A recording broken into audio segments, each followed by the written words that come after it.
इस क्यूट से बच्चे का नाम कोतारो है और ये इस लड़के रयू का छोटा भाई है। इन्होंने अपने पेरेंट्स को एक प्लेन क्रैश में खो दिया था। आज एक स्कूल की चेयरवुमन से मिलने जा रहे हैं जिसके बच्चे भी उसी प्लेन क्रैश में चल बसे थे और अब वो उन्हें गोद लेना चाहती है। कमरे में आते ही चेयरवुमन बोलती है कि वो इतनी देरी से क्यों आ रहे, वो सुबह से उनका इंतजार कर रही थी। उसके जवाब में कोतारो उसे गुड़िया कह देता है। रयू तुरंत उसका मुंह बंद कर लेता है और उससे माफी मांगता है। उसके बाद चेयरवुमन कहती है कि वहाँ रहने के बदले रयू को उसके स्कूल में बेबी सीटर की पार्ट टाइम जॉब करनी होगी। बाद में सेगावा उन्हें डे केयर तक ले जाता है जहाँ वो देखते हैं कि बच्चे आपस में खेल रहे हैं। सेगावा बताता है कि बेबी सीटर क्लब है जो कि चेयरवुमन के बेटे ने खोला था, लेकिन कोई भी उसे ज्वाइन नहीं करना चाहता था, इसलिए वो कभी खुला ही नहीं। रयू कहता है कि क्लब का पहला मेंबर होने के नाते वो क्लब के लिए जो कुछ भी कर सकता है वो करेगा। सेगावा अपने आंसू पोंछने लगता है ये कहते हुए कि उसकी बात सुनकर उसकी आंखें भर आईं। उसके बाद वो रयू को गुड लक कहकर वहां से चला जाता है। रयू रूम का दरवाजा खोलता है और सभी बच्चे खेलना बंद करके उनकी तरफ देखने लगते हैं। बच्चे एक लड़के के पीछे जाके छिप जाते हैं और उनमें से एक बच्चा उस लड़के के कान में चिल्ला देता है और वो जाग जाता है। रयू खुद को इंट्रोड्यूस करता है कि वो नया बेबी सीटर है। लड़का कहता है कि उसने उनके बारे में सुन रखा है। वो अपना नाम यूसेदा बताता है जो कि उसी स्कूल से पढ़ा है और वहाँ का इकलौता केयरटेकर है। बच्चे यूसेदा से पूछते कि क्या वो उनके साथ खेल सकते हैं। यूसेदा कहता है कि पहले तुम सब खुद को इंट्रोड्यूस करो और सभी बच्चे एक साथ अपना नाम चिल्लाने लगते हैं। यूसेदा उनसे एक एक करके लाइन से अपना नाम बताने को कहता है। पहली बच्ची है केरिन, दूसरा ताका, तीसरा ताकुमा जिसका जुड़ा भाई काजुमा और सबसे छोटी मिदोरी। उसके बाद रयू कोतारो को इंट्रोड्यूस करता है, उसे नीचे उतारता है। ताका उसे शैतान बुलाने लगता है और सभी बच्चों से उस पर हमला करने को कहता है। रयू उन्हें रोक देता है और कहता है कि वो उनके लिए शैतान बन सकता है। वो सभी उस पर हमला कर देते हैं। कोई उसे तलवार भोंक रहा था तो कोई उसका गला खींच रहा होता है। कोतारो देखता है कि उसके भाई को परेशान किया जा रहा है, इसलिए वो उसे बचाने जाता है, लेकिन हर बार पीछे ढकेल दिया जाता है। उसे समझ नहीं आ रहा था कि वो क्या करे। रयू कहता है कि वो ठीक है और उसे कहीं और जाके खेलने को कहता है। कोतारो बुक शेल्फ के पास जाता है और एक किताब निकालता है और देखता है कि दूसरे बच्चों ने उसके भाई को घेर लिया है। यूसेदा उससे पूछता है कि क्या उसे अपना भाई वापस चाहिए। कोतारो मना कर देता है। फिर वो उससे पूछता है कि क्या मैं तुम्हारे लिए किताब पढ़ दूं, जिस पर कोतारो अपना सिर हिलाते हुए रयू की तरफ देखता है। यूसेदा को समझ आ जाता है कि उसे अकेलापन महसूस हो रहा है, इसलिए वो उसका सिर हिलाते हुए कहता है कि रयू तब तक उसे नहीं नोटिस कर पाएगा जब तक वो उसे खुद नहीं बुलाएगा। उसके बाद यूसेदा रयू को बुलाता है और बताता है कि उसकी शिफ्ट ओवर हो गई है। वो मिदोरी को रयू को देता है और पूछता है कि क्या वो बच्चों को अकेले संभाल लेगा। रयू कहता है कि हाँ वो संभाल लेगा। यूसेदा जाते जाते सोच रहा था कि अगर रयू कहता तो वो रुक जाता। अब रयू मिदोरी का डायपर बदलता है और ताका उसके बाल खींचने लगता है। किरिन उसके पास आती है और पूछती कि क्या उसे भूख लगी है क्योंकि उसने खाना बनाया है। उसके बाद वो मिदोरी को पकड़ लेती है और कहती है कि मैं तुम्हारी माँ बनूंगी और तुम मेरी बेटी। रयू उसे रोकता है और कहता है कि इसमें खतरा हो सकता है। अचानक से किरिन बौरा जाती है क्योंकि दोनों जुड़वा भाई ने उसका पूरा खाना फैला दिया था। काजुमा गिर जाता है और रोने वाला होता है, लेकिन रयू उसे उठा लेता है। ताकुमा उसे सहलाने लगता है और कहता है कि ए दर्द छू मंतर हो जा, और काजुमा को थोड़ा ठीक लगने लगता है। किरिन अपने फैले हुए खाने को देखकर गुस्से में थी, इसलिए रयू उसका मन बहलाता है। दूसरी तरफ मिदोरी रोना शुरू कर देती है और रयू से गोदी लेता है। ताका फिर से उस पर चढ़ जाता है, उसका कान खींचने लगता है। रयू कोतारो की तरफ देखता है और पूछता है कि क्या वो ठीक है, और कोतारो अपना सिर हिलाता है। ताका फिर से उस पर चढ़ जाता है और रयू का ध्यान भटका देता है। तभी बच्चों की मम्मियाँ आ जाती है और बच्चे दौड़कर उनके पास चले जाते हैं। किरिन की मम्मी पूछती है कि वो कौन है और रयू खुद को इंट्रोड्यूस करता है। उसके बाद बच्चों की मम्मियाँ भी खुद को इंट्रोड्यूस करती हैं। मिदोरी की मम्मी का नाम युकारी, ताकुमा और काजुमा की मम्मी यूमी और किरिन की मम्मी याओई। रयू कहता है उसे उनसे मिलकर अच्छा लगा और अपने छोटे भाई कोतारो को भी इंट्रोड्यूस करता है। कोतारो किताब पढ़ने में बिजी होता है, वो सभी उसे हाय बोलती हैं। उसके बाद वो सब चली जाती हैं। जैसे ही रयू अंदर आता है तभी अचानक से ताका का बड़ा भाई वहाँ आ जाता है और कहता है ताका चलने का समय हो गया है। वो रयू की तरफ देखता है और पूछता है कि तुम कौन हो। रयू कहता है कि वो वहाँ का दूसरा बेबी सीटर है और मिडिल स्कूल के 3rd ईयर में है। ताका का बड़ा भाई बताता है कि वो हयाटो है और उसी का बैचमेट है, और पूछता है कि क्या वो ट्रांसफर स्टूडेंट है। रयू कहता है कि हाँ, और वो सोचता है कि वो थोड़ा डरावना तो दिखता है लेकिन दिल का साफ लगता है। ताका अपने भाई को बताता है कि वो घर नहीं जाएगा। हयाटो कहता है कि नहीं तुम चलोगे। ताका बोलता है कि नहीं, वो रयू के साथ थोड़ी देर और खेलना चाहता है।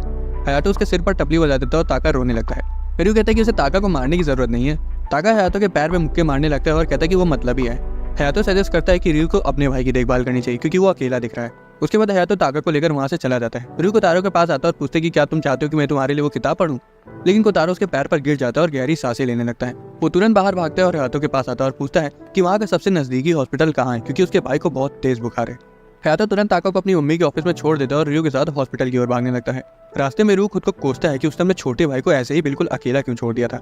हॉस्पिटल में कोतारो बेड पर आराम कर रहा होता है और डॉक्टर रयू को बताता है कि बुखार शायद बदले हुए एनवायरनमेंट के स्ट्रेस की वजह से हुआ होगा और कुछ देर रेस्ट करने के बाद वो ठीक हो जाएगा। बाद में नर्स रयू को बताती है कि जब कोतारो उठ जाए तब वो उसे घर ले जा सकता है। रयू बाहर आता है और अपने पेरेंट्स को कोतारो के बारे में बताने की सोचता है, लेकिन तभी उसके आंसू फोन पर गिरने लगते हैं क्योंकि उसे याद आ गया था कि अब वो नहीं रहे। वही सोचकर रोने लगता है कि अब उसके मम्मी पापा कभी वापस नहीं आएंगे और अब सिर्फ उसके पास कोतारो ही है। तभी चेयरवुमन उसके सिर पर हाथ रखती है और कहती है कि आखिरकार तुम रो रहे हो। उसे अंतिम संस्कार का दिन याद आता है जब उसने देखा था कि सिर्फ रयू और कोतारो ही थे जो नहीं रोए। वो रयू को बताती कि जो चले गए वो वापस नहीं आएंगे, लेकिन इसका मतलब ये नहीं है कि वो इस दुनिया में अकेले हैं। ये सुनकर रयू की आंखों से और आंसू आने लगते हैं। बाद में रयू हॉस्पिटल के अंदर जाता है और नर्स रोते हुए कोतारो के साथ बाहर आती है। वो बताती है कि जब से वो उठा है तब से रोए जा रहा है। कोतारो उसके पास जाने के लिए अपना हाथ आगे बढ़ाता है और रयू उसे गले लगा लेता है। रयू को लगता है कि कोतारो को भी समझ आ गया है कि अब वो अपने मम्मी पापा को कभी नहीं देख पाएंगे। उस रात चेयरवुमन उन्हें कंबल बनाने आती है। उसके जाने के बाद रू की आंखों में आंसू आ जाते हैं क्योंकि उसे समझ आ गया था कि चेयरवुमन सही थी कि कोई भी अकेला नहीं होता। अगली सुबह चेयरवुमन साइकावा से पूछती कि ये बेकार फूल कहाँ से आए। साइकावा बताता है कि रू और कोतारो उन फूल को उनके लिए तोड़ के लाए थे। उसके बाद वो उन्हें फेंकने जा रहा होता है, लेकिन चेयरवुमन उसे रोक देती है और शर्माते हुए कहती है कि अब उसने अपना मन बदल लिया है। इस बीच क्लास में टीचर रू से खुद को इंट्रोड्यूस करने को कहती है। पहले वो थोड़ा खिलाता है, लेकिन हयातो को देखकर उसे कॉन्फिडेंस आता है और वो खुद को इंट्रोड्यूस करता है। डे केयर में ताका कोतारो से पूछता है कि क्या वो उसके साथ उसकी फेवरेट बुक पढ़ना चाहेगा। कोतारो अपना सिर हिलाता है और सभी बच्चे खुश हो जाते हैं। बाद में रू पावर रेंजर्स की बुक पढ़ता है और ताका कहता है कि वो रेड रेंजर है, लेकिन ताकुमा रेड रेंजर बनना चाहता था और उसका भाई भी वही बनना चाहता था। किरण कहती है कि वो तो पिंक रेंजर है और युसेदा मिडोरी को गोदी में लिए सो जाता है। अगली सुबह रू उठता है और देखता है कि कोतारो उसकी छाती पर लेटा हुआ है। वो उठ के बैठ जाता है और उसे गले लगा देता है, ये सोचते हुए कि अब वो अपने पेरेंट्स के साथ नहीं है। अचानक से रू चौंक जाता है क्योंकि चेयरवुमन जोर से दरवाजा खोलकर उसे बिस्तर से निकल के स्कूल के लिए तैयार होने को कहती है। सिकावा कहता है कि उसने पहले ही उनका नाश्ता और लंच तैयार कर दिया है। चेयरवुमन उन्हें लेक्चर दे रही थी कि तभी कोतारो उसके बाल पकड़ लेता है और उसे बुढ़िया कहने लगता है। वो उसे वार्निंग देती कि अगर उसने एक और बार उसे बुढ़िया बुलाया तो वो उसके बाल अपनी ही तरह कटवा देगी। उसके बाद रू को उसकी स्कूल यूनिफॉर्म दिखाती है क्योंकि अब वो उसके स्कूल में पढ़ने वाला था। रू सोचता है कि उसने उसके लिए तकलीफ उठाकर एक नई यूनिफॉर्म खरीदी, इसलिए वो बुढ़िया को शुक्रिया कहता है। डे केयर में कोतारो अपने जूते उतार रहा होता है और युसेदा तो हैरान था कि उस घुसट बुढ़िया ने रू को यूनिफॉर्म खरीद कर दी। उसके बाद वो कोतारो को बताता है कि वो क्लास जा रहा है और लंच टाइम तक वापस आ जाएगा। क्लास की ओर जाते वक्त उसे शर्म आ रही थी क्योंकि कॉरिडोर में खड़े सभी बच्चे उसे घूर रहे थे। उसी वक्त हयातो उसके सामने आ जाता है और बताता है कि वो उसे इसलिए घूर रहे हैं क्योंकि रू अपने साथ बच्चों को भी ले आया है। रू पीछे मुड़ता है और पूछता है कि वो वहाँ क्या कर रहे हैं। ताका समझाता है कि कोतारो उसका पीछा करना चाहता था, इसलिए वो भी उसके साथ आ गए। कोतारो रू के पास चला जाता है और सभी बच्चे रू से उसके साथ खेलने को कहते हैं। हयातो ने शांत करने के लिए मुक्का दिखाता है, जिस वजह से ताका रोते हुए वहाँ से भाग जाता है और एक डरावनी सी लड़की से जाकर टकरा जाता है। वो पूछती है कि बच्चे यहाँ क्या कर रहे हैं और कहती कि क्या उन्होंने स्कूल को प्लेग्राउंड समझ लिया है। बच्चे डर के मारे रोने लगते हैं और रू के पीछे छिप जाते हैं। वो माफी मांगता है और बच्चों को डे केयर में वापस ले जाता है। इस लड़की का नाम इनोमाटा है और ये स्कूल की टॉपर है, लेकिन उसके बर्ताव की वजह से सभी स्टूडेंट उसे बेकार कमेंट पास कर रहे थे कि वो कितनी मतलबी है। हालांकि वो उन्हें इग्नोर करके आगे चली जाती है। रियो और हयातो उन्हें डे केयर में वापस ले आते हैं और देखते हैं कि युसेदा घोड़े बेचकर सो रहा है। हयातो उसे मुक्का मारकर जगाता है। रियो देखते हैं कि कोतारो उदास लग रहा है, इसलिए उसे बहलाने के लिए उसका सिर सहलाता है। तभी इनोमाटा वहाँ आ जाती है और ताका को उसका लंच देती है, जो कि वो भूल आया था। वो लंच उसकी मम्मी ने भिजवाया था, जो कि उनके स्कूल में टीचर थी, लेकिन उसको वहाँ देखते ही बच्चे डर के मारे कांपने लगते हैं। जैसे ही इनोमाटा वहाँ से जाने वाली थी तभी युसेदा के पेट में बहुत तेज दर्द होने लगता है और वो हयातो से उसे नर्स के ऑफिस ले जाने को कहता है और रियो और इनोमाटा से उसकी गैर मौजूदगी में बच्चों का ध्यान रखने को कहता है। वो लोग कुछ नहीं बोल पाए और बस उसे जाते हुए देखते रह गए। रियो इनोमाटा से कहता है कि वो बच्चों को अकेले संभाल लेगा, इसलिए वो अपनी क्लास में वापस जा सकती है। वो कहती है कि वो युसेदा के रियो के काम को पूरा करेगी। हालांकि बच्चे उसे डर के मारे रियो के पीछे जाके छिप जाते हैं। बाद में इनोमाटा मिडोरी को गोदी लेने का ऑफर करती है। वो शर्म के मारे पूरी लाल हो जाती है और तेजी से बोलती है कि वो सिर्फ मदद करना चाहती है। उसकी आवाज़ से मिडोरी उड़ जाती है। वो रोने लगती है और रियो उसे चुप कराता है। ताका उसे तलवार चुभो देता है और सभी बच्चे उसे चुड़ैल बोलकर उस पर हमला कर देते हैं। इनोमाटा गुस्सा हो जाती है और उन्हें डराते हुए कहती है कि वो चुड़ैल किसे बोल रहे हैं। तभी रियो देखता है कि इनोमाटा रो रही है, इसलिए वो सभी बच्चों से उसके साथ बुरा बर्ताव करने के लिए माफी मांगने को कहता है। हालांकि इनोमाटा इस तरह की जबरदस्ती वाली माफी नहीं सुनना चाहती थी। उसे तो रियो के लिए बुला रख जाता है क्योंकि उसे इतने बदतमीज बच्चों को संभालना पड़ रहा है। रियो मुस्कुराता है और कहता है कि वो उस पर बोझ नहीं है, लेकिन तभी इनोमाटा उसे पिलो फेंक कर मार देती है और कहती है कि मेरे सामने इस तरह मत मुस्कुराओ। वो उस पर चीजें फेंकती जाती है और रोते हुए कहती है कि बच्चे रू को तो पसंद करते हैं, लेकिन उसे कोई पसंद नहीं करता। पढ़ाई ही एक ऐसी चीज है जिसमें वो अच्छी है। किरण उसके पैर पर अपना हाथ रख देती है और इनोमाटा अपने आंसू पोंछती है। किरण कहती है कि मत रो और सभी बच्चे आंसू भरी आंखों से उसकी तरफ देखते हैं। वो उन्हें गले लगा लेती है और सभी बच्चे उसे सॉरी कहते हैं और वो जल्द ही बच्चों के साथ सो जाती है। बाद में कोतारो अपनी टी शर्ट में बने हुए टाइगर को देखता है और रियो पूछता है कि वो उसे क्यों देख रहा है। किरण बताती कि वो दुखी है क्योंकि ताका ने उसकी बेइज्जती करती थी, ये कहकर कि जो बिना असली शेर देखे शेर की टी शर्ट पहनते वो बोंदू होते हैं। ताका कहता है कि इसमें मैंने गलत क्या बोला है। हयातो उसके सिर पर मुक्का जड़ देता है और कोतारो को उसका मजाक उड़ाने के लिए डांटता है। ताका रोने लगता है और कहता है कि भाई आप हमेशा मेरे साथ ऐसा ही करते हैं और आप मुझसे नफरत करते हैं। हयातो एकदम सीधा सीधा बोल देता है कि ना तो वो उसे नफरत करता है और ना ही उसे पसंद करता है। जिसे सुनकर ताका और रोने लगता है और युसेदा के पास भाग जाता है। वो चिल्लाता है कि भाई मैं तुमसे नफरत करता हूँ। हयातो ताका को उठा लेता है और उसे घर ले जाता है। बाद में रियो कोतारो से वीकेंड में जू चलने को कहता है, जिसे सुनकर बाकी बच्चे भी उसके साथ वहाँ जाने को कहने लगते हैं। युसेदा आता है और कहता है कि उसे सभी बच्चों को वहाँ ले जाना चाहिए और वो भी साथ में चलने के लिए तैयार है क्योंकि उसे वीकेंड्स पे काम करने के एक्स्ट्रा पैसे मिलेंगे। रात में खाने के वक्त रियो चेयरवुमन से ट्रिप पे जाने की परमिशन मांगता है। वो मान तो जाती है, लेकिन युसेदा को एक्स्ट्रा पैसे देने से मना कर देती है क्योंकि बच्चों की मम्मियाँ भी साथ में जा रही थी। रियो उन्हें भी साथ में चलने के लिए पूछता है, लेकिन वो मना कर देती है, कहते हुए कि उस जगह से जानवरों की बदबू आती है। ट्रिप के दिन साइकावा रियो को एक बड़ा सा लंच बॉक्स देता है और ट्रिप के लिए कुछ पैसे देता है जो कि चेयरवुमन ने उसे दिए थे। जू में रियो युसेदा को वो पैसे देता है जो चेयरवुमन ने उसे दिए थे। हालांकि वो मना कर देता है। वो बच्चों की फोटोज खींचता है और उनके पापा को भेजता है जो कि वहाँ नहीं आ पाए। हयातो वहाँ अपनी बेसबॉल ड्रेस पहनकर आता है और ताका को उतार देता है क्योंकि उसे प्रैक्टिस पर जाना था। अब उनकी जू की ट्रिप शुरू हो जाती है और बच्चे सबसे पहले हाथी को देखकर हैरान हो जाते हैं। युसेदा उनकी अलग अलग जानवरों के साथ फोटो देता है। बच्चे शेर को पिंजरे में से दहाड़ते हुए देखकर बहुत डर जाते हैं और अपनी मम्मियों के पास भाग जाते हैं और डर के मारे कांपने लगते हैं। कोतारो अभी भी निडर शेर के सामने खड़ा होता है। हालांकि जब रियो उसे देखता है तो पाता है कि वो डर के मारे जम चुका है। वो उसे उठाता है और सोचता है कि अगर वो जंगल में होते तो सबसे पहले शेर कोतारो को ही खाता। बाद में वो लोग प्यारे प्यारे शेर के बच्चों को देखते हैं। योशिदा कहते हैं कि अब लंच का समय हो गया, इसलिए रियो रॉकर से अपना लंच लेने चला जाता है। वो देखते हैं कि कोतारो किसी चीज को ध्यान से देख रहा है। जब रियो मुड़ता है तो पाता है कि वो किसी परिवार को देख रहा था और वो तुरंत उनकी जगह अपने परिवार को इमेजिन करने लगता है। तभी योशिदा उसे खाने के लिए बुला लेता है। मम्मिया से कहा कि रियो लंच बॉक्सेस की तारीफ करती है जिसमें कई सारे प्यारे जानवर बने हुए थे। लंच के बाद योशिदा बच्चों की खरगोश के साथ तस्वीर लेता है, ये सोचते हुए कि उनके पापा लोग तो वो फोटो जरूर खरीदेंगे। तभी कोतारो एक भेड़ को देखकर उसे चेयरवुमन के साथ कंपेयर करने लगता है।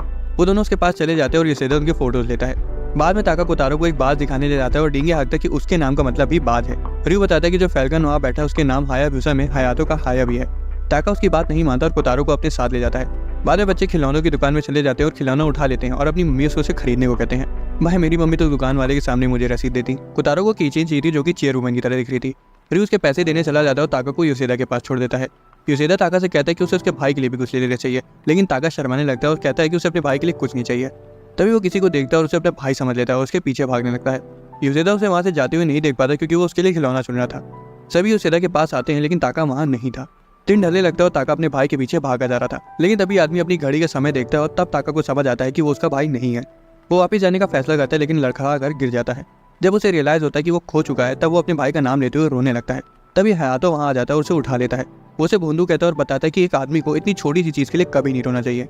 रियो भी वहां आ जाता है और ताका के साथ हयातो को देखकर उसके जान में जान आती है। हयातो ताका को मुक्का जड़ देता है और माफी मांगने को कहता है। रात में सभी लोग अपने अपने घर चले जाते हैं और रियो हयातो को बताता है कि ताका उसके बिना अकेला महसूस कर रहा था। हयातो बताते कि वो इसलिए आया क्योंकि उसकी मम्मी ने ताका को अकेला छोड़ने के लिए उसे मारा था। कोतारो और ताका दोनों ही सो चुके थे। नींद में ताका कहता है कि भैया मैं आपसे बहुत प्यार करता हूँ, और हयातो भी कहता है कि बेवकूफ मैं भी तुमसे नफरत नहीं करता। रियो हयातो को चिढ़ाने लगता है कि भले ही वो हमेशा ताका को मारता रहता है लेकिन उसे पता है कि वो अपने भाई से बहुत प्यार करता है। अगले दिन कोतारो बुक पढ़ रहा होता है और बाकी बच्चे खेल रहे होते हैं। योशिदा कैलेंडर देखता है और पाता है कि आज तो वैलेंटाइंस डे है। वो सभी बच्चों को अपने नजदीक बुलाता है और अपना हाथ आगे फैलाता है। बच्चे कुछ समझ नहीं पाते और कोतारो अपना हाथ योशिदा के हाथ पर रख देता है। योशिदा कहता है कि मैं तुम्हारा हाथ नहीं बल्कि तुम लोगों की मम्मी का भेजा हुआ वैलेंटाइंस गिफ्ट मांग रहा हूँ। बच्चे बताते कि उनके पास तो कुछ नहीं है। इस बीच क्लास में लड़कियां वैलेंटाइंस डे की बातें कर रही थी। वो इस शर्मीली लड़की यूकी से पूछती कि क्या उसे कोई पसंद है, जिसे वो थोड़ा चौंक जाती है और शर्मा कर हंसने लगती है। एक लड़का रियो से पूछता है कि क्या उसे किसी ने वैलेंटाइन चॉकलेट दी है। जब रियो मना कर देता है तब यूकी खुश हो जाती है क्योंकि रियो उसे पसंद था।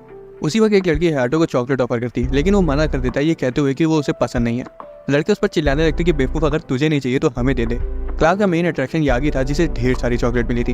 हालांकि ये देखकर इनोमाता गुस्सा आ जाती है क्योंकि स्कूल प्रेमिसेस के अंदर गिफ्ट देना बैन है। लड़कियां उस पर चिल्लाने लगती कि आखिर तुम्हारी दिक्कत क्या है, तुम बहुत ओल्ड फैशन हो। यागी कहता है कि वो उनकी चॉकलेट्स को क्लास खत्म होने के बाद ले लेगा। उसके बाद वो इनोमाता से पूछता है कि कल तो तुम बेबी सिटर क्लब में थी ना, असल में मुझे भी बेबी सिटर क्लब ज्वाइन करना है, क्या तुम मुझे उसके बारे में कुछ बता सकती हो। इनोमाता को याद आता है कि डे केयर सेंटर नए मेंबर्स को ढूंढ रहा है। फिर भी वो गुस्से में उसे खुद से क्लब जाकर पूछने को कहती है और वहां से चली जाती है। यागी का दोस्त नेजू चुपचाप ये सब देख रहा था। इनोमाता को लड़कियों की बात याद आ रही थी कि वो सची तो बोल रही थी कि वो हर काम में टांग अड़ाती है। रोते हुए कहती है कि जहाँ भी मैं जाती हूँ वहाँ सभी का मजाक किरकिरा कर देती हूँ। उसे डे केयर जाने से डर लग रहा था, ये सोच करके शायद बच्चे भी उसे नफरत करते होंगे। दूसरी तरफ यागी बेबी सीटर रूम में जाता है और बेबी सीटर क्लब को ज्वाइन करने के लिए पूछता है। रियो तो ये देखकर बहुत खुश हो जाता है कि कोई और भी बेबी सिटिंग में इंटरेस्टेड है। उसके बाद वो सभी बच्चों का और खुद का इंट्रोडक्शन देता है। यागी भी अपना इंट्रोडक्शन देता है और किरण के बालों की तारीफ करता है और वो बहुत खुश हो जाती है। उसके बाद वो ताका से कहता है कि वो बिल्कुल अपने भाई की तरह कूल है। ताका बोलता है कि वो तो मैं हूँ ही। यागी मिडोरी की आंखों की तारीफ भी करता है जिससे वो भी खुश हो जाती है। वो ताकुमा और काजुमा से कहता है कि वो दोनों बेस्ट फ्रेंड की तरह लग रहे हैं। रियो तो ये देखकर हैरान था कि वो कितनी जल्दी बच्चों से घुल मिल गया। इस बीच लाइब्रेरी में इनोमाता दो लड़कों को बातें करते हुए सुन लेती है कि यागी हमेशा बच्चों को अजीब तरह से घूरता रहता है, इसलिए वो तुरंत डे केयर में बच्चों को बचाने चली जाती है। दूसरी तरफ यागी कोतारो को देखकर मुस्कुराता है और उसकी मुस्कुराहट रियो को चिंता में डाल देती है। यागी कहता है कि कोतारो कितना गोल मटोल है। हालांकि वो उसके गालों को छू पाता उससे पहले ही इनोमाता वहां आ जाती है और धड़ाम से दरवाजा खोलती है और यागी को रुकने को कहती है। वो फर्श पर खून देखकर सदमे में आ जाती है लेकिन तभी उसे पता चलता है कि कोतारो के गाल को छूने की वजह से यागी के नाक से खून आ रहा है। हालांकि तभी यागी के दोस्त नेजू वहां आ जाता है और यागी पर बच्चों को गलत तरीके से देखने का इल्जाम लगा देता है। डर के मारे रियो बच्चों को यागी से दूर ले जाता है। हालांकि यागी बताता है कि ऐसा कुछ नहीं है, वो खून तो बस ज्यादा चॉकलेट खाने की वजह से आया है। लेकिन नेजू कहता है कि मैंने तो तुम्हें एक भी चॉकलेट खाते हुए नहीं देखा। वो उसे वहां से खींच कर ले जाते हैं और यागी क्लब ना ज्वाइन करने के लिए मान जाता है। लेकिन वो पूछते हैं कि क्या वो कभी कभार आकर बच्चों के साथ खेल सकता है। बच्चों को अभी अभी चॉकलेट के बारे में पता चला था, इसलिए अब उन्हें वो खानी थी। यागी उन्हें कुछ चॉकलेट्स ऑफर करने जाता है लेकिन नेजू उसे रोक देता है। बच्चे इनोमाता से चॉकलेट मांगने जाते हैं लेकिन वो कहती है कि वो स्कूल के रूल्स के खिलाफ है और बच्चे रोने लगते हैं। हालांकि वो उनसे कहती है कि वो कल उनके लिए चॉकलेट्स ले आएगी और वो खुशी के मारे उछलने लगते हैं। स्कूल खत्म होने के बाद रियो और इनोमाता साथ में घर जाते हैं। रास्ते में वो इनोमाता से रुकने के लिए बोलता है और एक स्टोर में चला जाता है। कुछ देर बाद रियो वापस आता है और कोतारो उसे एक चॉकलेट का बॉक्स देता है। रियो कहता है कि स्कूल के बाहर तो चॉकलेट दी ही जा सकती है, जिस पर इनोमाता कहती है कि बाकी लोग तो कहते हैं कि वो बहुत ओल्ड फैशन है। रियो कहता है कि उसे उसकी यही बात तो पसंद है और गुड बाय कहकर वहां से चला जाता है। रियो माता शर्म से पूरी लाल हो जाती है। यूकी छुपकर उनका पीछा कर रही थी और सोच रही थी कि क्या वो दोनों रिलेशनशिप में है। इस बीच यागी बच्चों के लिए चॉकलेट्स खरीद रहा था और नेज़ू को बताता है कि वो इमेजिन कर सकता है कि जब कोतारो चॉकलेट्स खाएगा तो कितना क्यूट लगेगा। ये सोच कर उसके नाक से खून आ जाता है। रात में सेकावा रियो और कोतारो को चॉकलेट्स ऑफर करता है जो उसने खुद बनाई थी। कोतारो एक चॉकलेट उठाने की कोशिश करता है, इसलिए सेकावा उसकी मदद कर देता है। चॉकलेट लेने के बाद कोतारो अपने भाई से मुंह खोलने को कहता है और रियो उसे खा लेता है और कोतारो को शुक्रिया कहता है और कोतारो खुश हो जाता है। इस बीच हिनोमाता बच्चों के लिए सबसे अच्छे चॉकलेट्स ढूंढने की कोशिश कर रही थी। अगली सुबह फिजिकल की क्लास में लड़के ठंड के मारे कांप रहे थे। रियो हायातो से पूछता है कि वो इतनी ठंड में सीधा कैसे खड़ा है, जिस पर हायातो कहता है कि उसे ठंड नहीं लगती और लड़के बोलते हैं कि तुम पत्थर हो क्या। तभी यूसेदा बच्चों को एक ट्रॉली में ले आता है और बच्चे यूसेदा को उसे खोलने को कहते हैं। उसे खोलते ही सभी बच्चे रियो के पास भाग जाते हैं और रियो खुश हो जाता है। रियो यूसेदा से उस ट्रॉली के बारे में पूछता है और वो बताता है कि जब उसने कहीं जाना होता है तो वो बच्चों को उसी में बैठा देता है ताकि वो जानवरों की तरह इधर उधर न भागे। बच्चे कहते हैं कि यूसेदा बेवकूफ, हम जानवर नहीं है। जिस पर यूसेदा उन्हें डराते हुए कहते हैं कि क्या हुआ अगर तुम लोगों को कोई अजीब आदमी किडनैप कर ले और एक अंधेरे कमरे में बंद कर दे, तब तुम्हारी आवाज कोई नहीं सुनेगा और वो आदमी तुम्हें कच्चा चबा जाएगा। रियो यूसेदा से उन्हें ना डराने के लिए कहता है क्योंकि वो सच में काफी डर गए थे, लेकिन वो बच्चों को अजनबियों से दूर रहने को जरूर कहता है। बाकी लड़के देखते हैं कि रियो के आसपास बच्चे होने की वजह से उसे ठंड नहीं लग रही है, इसलिए वो भी बच्चों की तरफ बहुत अजीब तरह से जाने लगते हैं। वो उन्हें पकड़ते हैं और तो और उनके लिए लड़ने तक लगते हैं। एक अजनबी आदमी दूर से बच्चों को देख रहा था। रियो दो स्टूडेंट्स को किरिन को लेने से रोक रहा था जो कि यूसेदा के पीछे छिपी हुई थी। ताका अपने भाई के पास जाता है और उससे मदद मांगता है। एक लड़का काजुमा को पकड़ लेता है और वो डर के मारे रोने लगता है। रियो ताकुमा को झाड़ियों में घुसते हुए देख लेता है और उसे वापस आने को कहता है। वो अजनबी उसके सामने उसे उठाने के लिए तैयार थे। वो उसे पकड़ लेता है और रियो कोतारो को एक लड़के को देखकर ताकुमा को बचाने के लिए भागने लगता है और अजनबी से उसे छोड़ने को कहता है। हायातो अपना जूता निकाल लेता है और अजनबी को दे मारता है जो कि सीधा उसके सिर पे जा लगता है। ताकुमा उसे गिरते हुए देखकर हंस रहा था। यूसेदा हायातो की निशाने की तारीफ करता है तो वहीं रियो पूछता है कि क्या ताकुमा उस आदमी को जानता है। ताकुमा मुस्कुराते हुए कहता है कि वो उसके और काजुमा के पापा हैं। डे केयर सेंटर में आदमी गड़बड़ी के लिए माफी मांगता है। रियो पूछता है कि वो इतने अजीब तरह से झाड़ियों में क्यों छुपे हुए थे। यूसेदा बताता है कि वो एक एक्टर है और उसने अभी रिसेंटली एक टूथब्रश कंपनी के लिए काम किया है और वो बहुत फेमस है। कोसुके बताता है कि वो नहीं चाहता कि कोई उसे पहचाने और सीन क्रिएट हो जाए, लेकिन रियो और हायातो उसे नहीं पहचानते थे। ये जानकर कोसुके कोने में बैठकर रोने लगता है क्योंकि जितना वो सोच रहा था वो उतना फेमस नहीं था। वो बताता है कि पिछले 6 महीने से उसे अब जाकर छुट्टी मिली है, इसलिए वो उस समय को अपने बच्चों के साथ बिताना चाहता था क्योंकि उसे लग रहा था कि वो कहीं उसे भूल ना जाए। रियो सजेस्ट करता है कि उसे उनके साथ डे केयर में समय बिताना चाहिए। कोसुके खुशी खुशी मान जाता है। रियो ताकुमा और काजुमा को बुलाता है और काजुमा को उठाकर उसके पापा को दे देता है, लेकिन काजुमा रोने लगता है। कोसुके दरवाजा खोलता है और कहता है कि मैं जा रहा हूँ। रियो से रोकता है और कहता है कि काजुमा को अनजान लोगों के नजदीक जाना पसंद नहीं है। ये दिलासा दे रहा है उसके जले पर नमक छिड़क रहा है। रियो कहता है कि अगर वो आज चला गया तो उसके और उसके लड़कों के बीच दूरियां और बढ़ जाएंगी। कोसुके की आंखों से पानी आने लगता है। रियो कहता है कि बच्चों के साथ बॉन्ड बनाने में वो उसकी मदद करेगा। तभी ताकुमा बोल देता है कि तुम तो रोतड़ू हो। अब कोसुके ताकुमा के साथ खेलता है, लेकिन काजुमा रोते हुए उसे वापस देने को कहता है। उसके बाद वो मिदोरी को हवा में उठा लेता है और काजुमा फिर से रोने लगता है। रियो के समझाने के बाद भी काजुमा डर के मारे रोता ही रहता है। कोसुके दूसरे बच्चों के साथ छुप छुप गाड़ी खेल रहा था, लेकिन फिर भी काजुमा डरा हुआ था। यूसेदा कुछ बताता है कि उसे नहीं पता था कि काजुमा अपने पापा से इतनी नफरत करता है, तो वहीं हारा हुआ कोसुके एक किनारे बैठा होता है। उसके बाद वो अपने बेटों के पास जाता है और उनका मजा किरकिरा करने के लिए उसे माफी मांगता है। वो कहता है कि खूब मजे करना, मैं घर में तुम लोगों का इंतजार करूंगा। वो उन्हें गुड बाय कहता है और वहां से चला जाता है। कोसुके रास्ते में एक लड़की से टकरा जाता है और वो लड़की उसे तुरंत पहचान लेती है और चिल्ला पड़ती है। उसकी आवाज सुनकर और लड़कियां भी वहां आ जाती हैं और उसके साथ फोटो और ऑटोग्राफ्स मांगने लगती हैं। तभी उसे कहीं से पापा सुनाई देता है और वो देखता है कि रियो और हायातो ताकुमा और काजुमा को पकड़े हुए हैं। वो चाहते थे कि वो वापस आ जाए। कोसुके सुनकर बहुत ज्यादा खुश हो जाता है और भीड़ से निकलकर उनके पास जाने लगता है और पूछता है कि क्या अभी उन्होंने उसे पापा कहा। तभी एक टीचर वहां आ जाती है और सीटी बजाते हुए सभी को चेयरमैन की फोटो दिखाते हुए वार्निंग देती है कि अगर वो क्लास में वापस नहीं गए तो उन्हें ये साल दोबारा से रिपीट करना पड़ेगा। सभी लड़कियां वहां से भाग जाती है। असल में वो टीचर उसकी वाइफ थी। वो उसे सॉरी बोलती है और बताती कि यूसेदा ने उसे सब बता दिया है। वो कहती कि वो बच्चों को उसकी गैर मौजूदगी में उसकी मूवीज दिखाती थी। आखिरी बार उसने वो मूवी लगाई थी जिसमें उससे विलेन का रोल किया था, इसलिए काजुमा उससे डरा हुआ है। वो ये भी बताती कि वो विलेन के रोल में बहुत कूल लग रहा था। तभी ताकुमा और काजुमा उससे पूछते कि क्या वो उनके साथ खेलेगा। कोसुके उन्हें गले लगा लेता है और रोने लगता है। दोनों बच्चे अपने पापा के साथ बहुत खुश लग रहे थे, तो वहीं कोतारो चुपचाप उनके खुशी परिवार को देख रहा था। अगले दिन की शुरुआत खूबसूरत चेरी ब्लॉसम से होती है। ये रियो के हाई स्कूल का पहला दिन था। वो बुलेटिन बोर्ड पर बेबी सीटर क्लब के रिक्रूटमेंट का पोस्टर लगाने जा रहा था। हालांकि वो देखता है कि वहाँ पर पहले से ही कई सारे क्लब्स के फ्लैट्स लगे हुए हैं।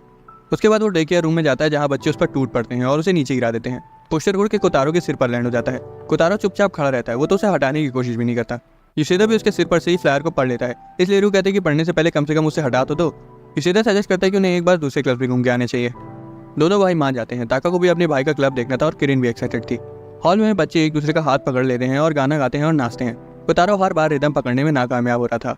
रियो को शर्म आ रही थी क्योंकि सभी की नज़र उसी पर थी। किरिन बेसब्री से ड्रामा क्लब का दरवाजा खोलती है, लेकिन वो अपनी मम्मी को भूत बनी हुई देखकर डर जाती है और ताकुमा को छोड़कर बाकी सब बच्चे भी डर जाते हैं। उसकी मम्मी कहती है कि क्या तुम अपनी मम्मी को ही नहीं पहचान पाई, यही तो मेकअप की ताकत है। रियो उन्हें रोकते हुए कहता है कि मैम वो सभी आपसे डरे हुए हैं। वो रियो को उनका क्लब ज्वाइन करने के लिए फंसाने लगती है। तभी कोतारो उसकी पैंट पकड़ता है और दिखाता है कि बच्चे हॉलवे में भाग रहे हैं। वो उनसे माफी मांगता है और कहता है कि मुझे जाना होगा और युसेदा को बुलाता है जिसके चेहरे पर डरावना मेकअप लगा हुआ था। हॉल में दौड़ते हुए भाइयों को उनकी मम्मी मिल जाती है और वो उसके पास जाके उनके गले लग जाते हैं। वो पूछती है कि वो वहाँ क्या कर रहे हैं और रयू बताता है कि वो दूसरे क्लब्स को एक्सप्लोर कर रहे हैं। तभी किरिन को कहीं से मिठाई की खुशबू आती है और बच्चे उसी डायरेक्शन में भाग जाते हैं। उनकी मम्मी भी चली जाती है और रयू कोतारो के साथ बच्चों का पीछा करता है, लेकिन कोतारो चींटी को देखकर रुक जाता है और उसे बैठकर देखने लगता है। युसेदा और मिदोरी भी वहाँ आ जाते हैं और उसे देखने लगते हैं। इस बीच बच्चों को कुकिंग रूम मिल जाता है, लेकिन कुकीज अभी तैयार नहीं हुए थे। हिनोमाता जो कि कुकिंग क्लब में ही थी बताती है कि ये बच्चे बेबी सिटिंग क्लब से हैं। रयू अंदर आता है और पूछते कि क्या किसी ने बच्चों को हॉल में भागते हुए देखा, और बच्चे रयू को देखकर खुश हो जाते हैं। हिनोमाता उस पर बच्चों का ध्यान न रखने की वजह से चिल्लाने लगती है, लेकिन जल्दी उसे समझ आ जाता है कि उसने सभी को डरा दिया है। वो चिल्लाने के लिए माफी मांगती है। एक लड़की कहती है कि उसने आखिरकार दिखाई दिया कि उसे भी असल में बच्चों की चिंता है। रयू परेशानी के लिए माफी मांगता है और बच्चों से चलने के लिए कहता है। ताका जाने से मना कर देता है क्योंकि पहले उसे मिठाई चाहिए थी, इसलिए रयू को उसे जबरदस्ती दूसरों के साथ ले जाना पड़ता है। ताका को शांत कराने के लिए उसे कहता है कि चलो बेसबॉल क्लब में चलते हैं जहाँ तुम्हारा भाई प्रैक्टिस कर रहा होगा। वो स्पोर्ट्स क्लब जाने के लिए बाहर आते हैं और एक स्टूडेंट कमेंट करता है कि रयू हाई स्कूल में ही बेबी सिटिंग में फंस गया। ताका बेसब्री से अपने भाई की तरफ देखता है और जब उसका भाई भी पलट कर उसे देखता है तो वो खुश हो जाता है। हालांकि हयातो अपना मुंह मोड़ लेता है और ताका बौरा जाता है। ताका कहता है कि तुम मतलबी हो। हयातो आता है और ताका को मुक्का जड़ देता है और वो और भी ज्यादा रोने लगता है। रयू को बताता है कि उनकी टीम बेकार है और एक प्लेयर चिल्लाता है कि उसने सब सुन लिया। रयू देखता है कि वो अपने दोस्तों के साथ कितना खुश है। तभी कोतारो और चींटियों को देखता है, लेकिन जब वो अपने भाई को बुलाता है तब वो नोटिस करता है कि उसका भाई उदास है। युसेदा को भी समझ आ जाता है कि रयू अकेला महसूस कर रहा है। बच्चे रयू को बुलाते हैं और पूछते हैं कि अब अगली जगह कहाँ जाना है। रयू कहता है कि उसे बेबी सिटर क्लब का पोस्टर लगाने के लिए जगह ढूंढनी है। वो अपने छोटे भाई से साथ आने को कहता है, लेकिन हैरानी से कोतारो मना कर देता है। रयू को बहुत बुरा लगता है कि उसने उसे मना कर दिया। उसके जाते ही कोतारो भी ग्रुप छोड़कर कहीं जाने लगता है। वो बुलेटिन बोर्ड के किनारे पोस्टर लगा देता है। उसके बाद वो दुखी हो जाता है कि उसके भाई तक ने उसके साथ आने के लिए मना कर दिया। तभी हयातो कोतारो के साथ वहाँ आता है और कहता है कि मुझे भी बेबी सिटर क्लब ज्वाइन करना है और ये रही मेरी एप्लीकेशन। असल में कोतारो ने उसे क्लब ज्वाइन करने के लिए मनाया था। हयातो कहता है कि कोतारो ने नोटिस कर लिया था कि तुम डिप्रेस्ड हो और तुम्हें दोस्त चाहिए। रयू हैरान था कि उसका भाई इतने अच्छे से उसे समझता है। बाकी बच्चे भी उसे ढूंढते हुए आते हैं और उसे कुकीज ऑफर करते हैं ताकि उसका मूड ठीक हो जाए। क्लब घूमने का दिन खत्म हो जाता है और युसेदा सभी के लिए मैचिंग एप्रन्स बनाता है। हिनोमाता भी कभी कभार बच्चों के लिए कुकीज ले आती है। हयातो कहता है कि अगर बच्चे उसे खाएंगे तो उनके दांत टूट जाएंगे, जिस पर हिनोमाता कहती है कि तुम्हें खाने की कोई जरूरत नहीं है। अगली सुबह रयू उठता है और उसे छाती पर भारी भारी सा लगता है। असल में कोतारो उसके ऊपर सो रहा था। कोतारो उठ जाता है तभी चेयर वुमेन कमरे में घुस आती है और इतनी देर तक सोते रहने के लिए रयू को हड़काने लगती है। जैसे वो बिस्तर से उतरता है नीचे गिर जाता है। उठने की कोशिश करता है लेकिन बार बार गिरता रहता है। उसके बाद चेयर वुमेन कोतारो को उससे ले लेती है और कहती है कि अगर उसे भी जुकाम हो गया तो अलग मुसीबत हो जाएगी। कोतारो दरवाजे पर ही खड़ा होता है और चेयर वुमेन उसे रयू के लिए दवा बनाने में उसकी मदद करने को कहती है। दूसरी तरफ रयू बिस्तर पर आराम कर रहा था। कोतारो चेयर वुमेन को जज्जर कह देता है। चेयर वुमेन पूछती है कि तुमने मुझे कहा या इस कंबल को। कोतारो दोबारा से उसे वही कह देता है और गुस्से में वो उस पर कंबल फेंक देती है और उसके पीछे आने को कहती है। किचन में चेयर वुमेन एक बड़े से चाकू से नींबू काटती है और कोतारो उसे ऐसा करते हुए देखकर शैतानी बुढ़िया बोल देता है। वो कोतारो से नींबू को उस छोटे से गिलास में निचोड़ने को कहती है ताकि वो रयू के लिए शहद और नींबू का घोल बना सके। कोतारो नीचे बैठ जाता है और नींबू को हिलाता है, लेकिन देखता है कि गिलास में तो कुछ गिरा ही नहीं। चेयर वुमेन पूछती है कि क्या मैं तुम्हारी मदद करूं, लेकिन वो मना कर देता है। कुछ देर मशक्कत करने के बाद वो ग्लास में एक बूंद रस चुआने में कामयाब हो जाता है। वो उसे और रस निकालने को कहती है और कोतारो नींबू निचोड़ने में जुट जाता है। चेयर वुमेन को ड्रॉर में लेमन जूसर तो मिलता है, लेकिन फिर भी वो कोतारो को खुद से जूस निकालने देती है। वो नींबू निचोड़ लेता है, हालांकि जब वो खड़ा होता है तो बेचारा धोखे से ग्लास गिरा देता है। चेयर वुमेन उसे नींबू का दूसरा हिस्सा देती है और दोबारा से रस निकालने को कहती है। पहले वो रस को साफ करते हुए देखकर वो नोटिस करती है कि कोतारो काफी डिटर्मिन्ड है। बाद में चेयर वुमेन खाना लेकर आती है और पूछती है कि अब रयू की हालत कैसी है। शिकावा बताता है कि उसका बुखार कम हो गया और चेयर वुमेन कहती है कि अब उसे आराम करने दो। उसके दरवाजा बंद करते रयू अपनी फैमिली के सपने देखने लगता है। उसके पेरेंट्स एक और ट्रिप पर जा रहे थे और इस बार वो कोतारो को भी अपने साथ ले जा रहे थे। रयू भीख मांगते कि कोतारो को मत ले जाओ, ये सोच कर कि शायद वो भी कभी वापस ना आए। वो नींद में ही रोने लगता है, लेकिन कोतारो उसके बगल में होता है और अपने बड़े भाई के आंसू पोंछता है और उसकी आंखें जलने लगती है। चेयर वुमेन आती है और बताती है कि कोतारो के हाथों में नींबू का रस लगा हुआ है। वो उसे गर्मा गर्म काढ़ा देती है और बताती है कि कोतारो ने उसे बनाया है। उसको पीते वो भगवान को शुक्रिया कहता है कि उन्होंने उसके छोटे भाई को अपने पास नहीं बुलाया। रयू उसका सिर हिलाता है और कोतारो मुस्कुराता है। चेयर वुमेन कोतारो को उठा लेती है और बताती है कि अब उसे जाना होगा।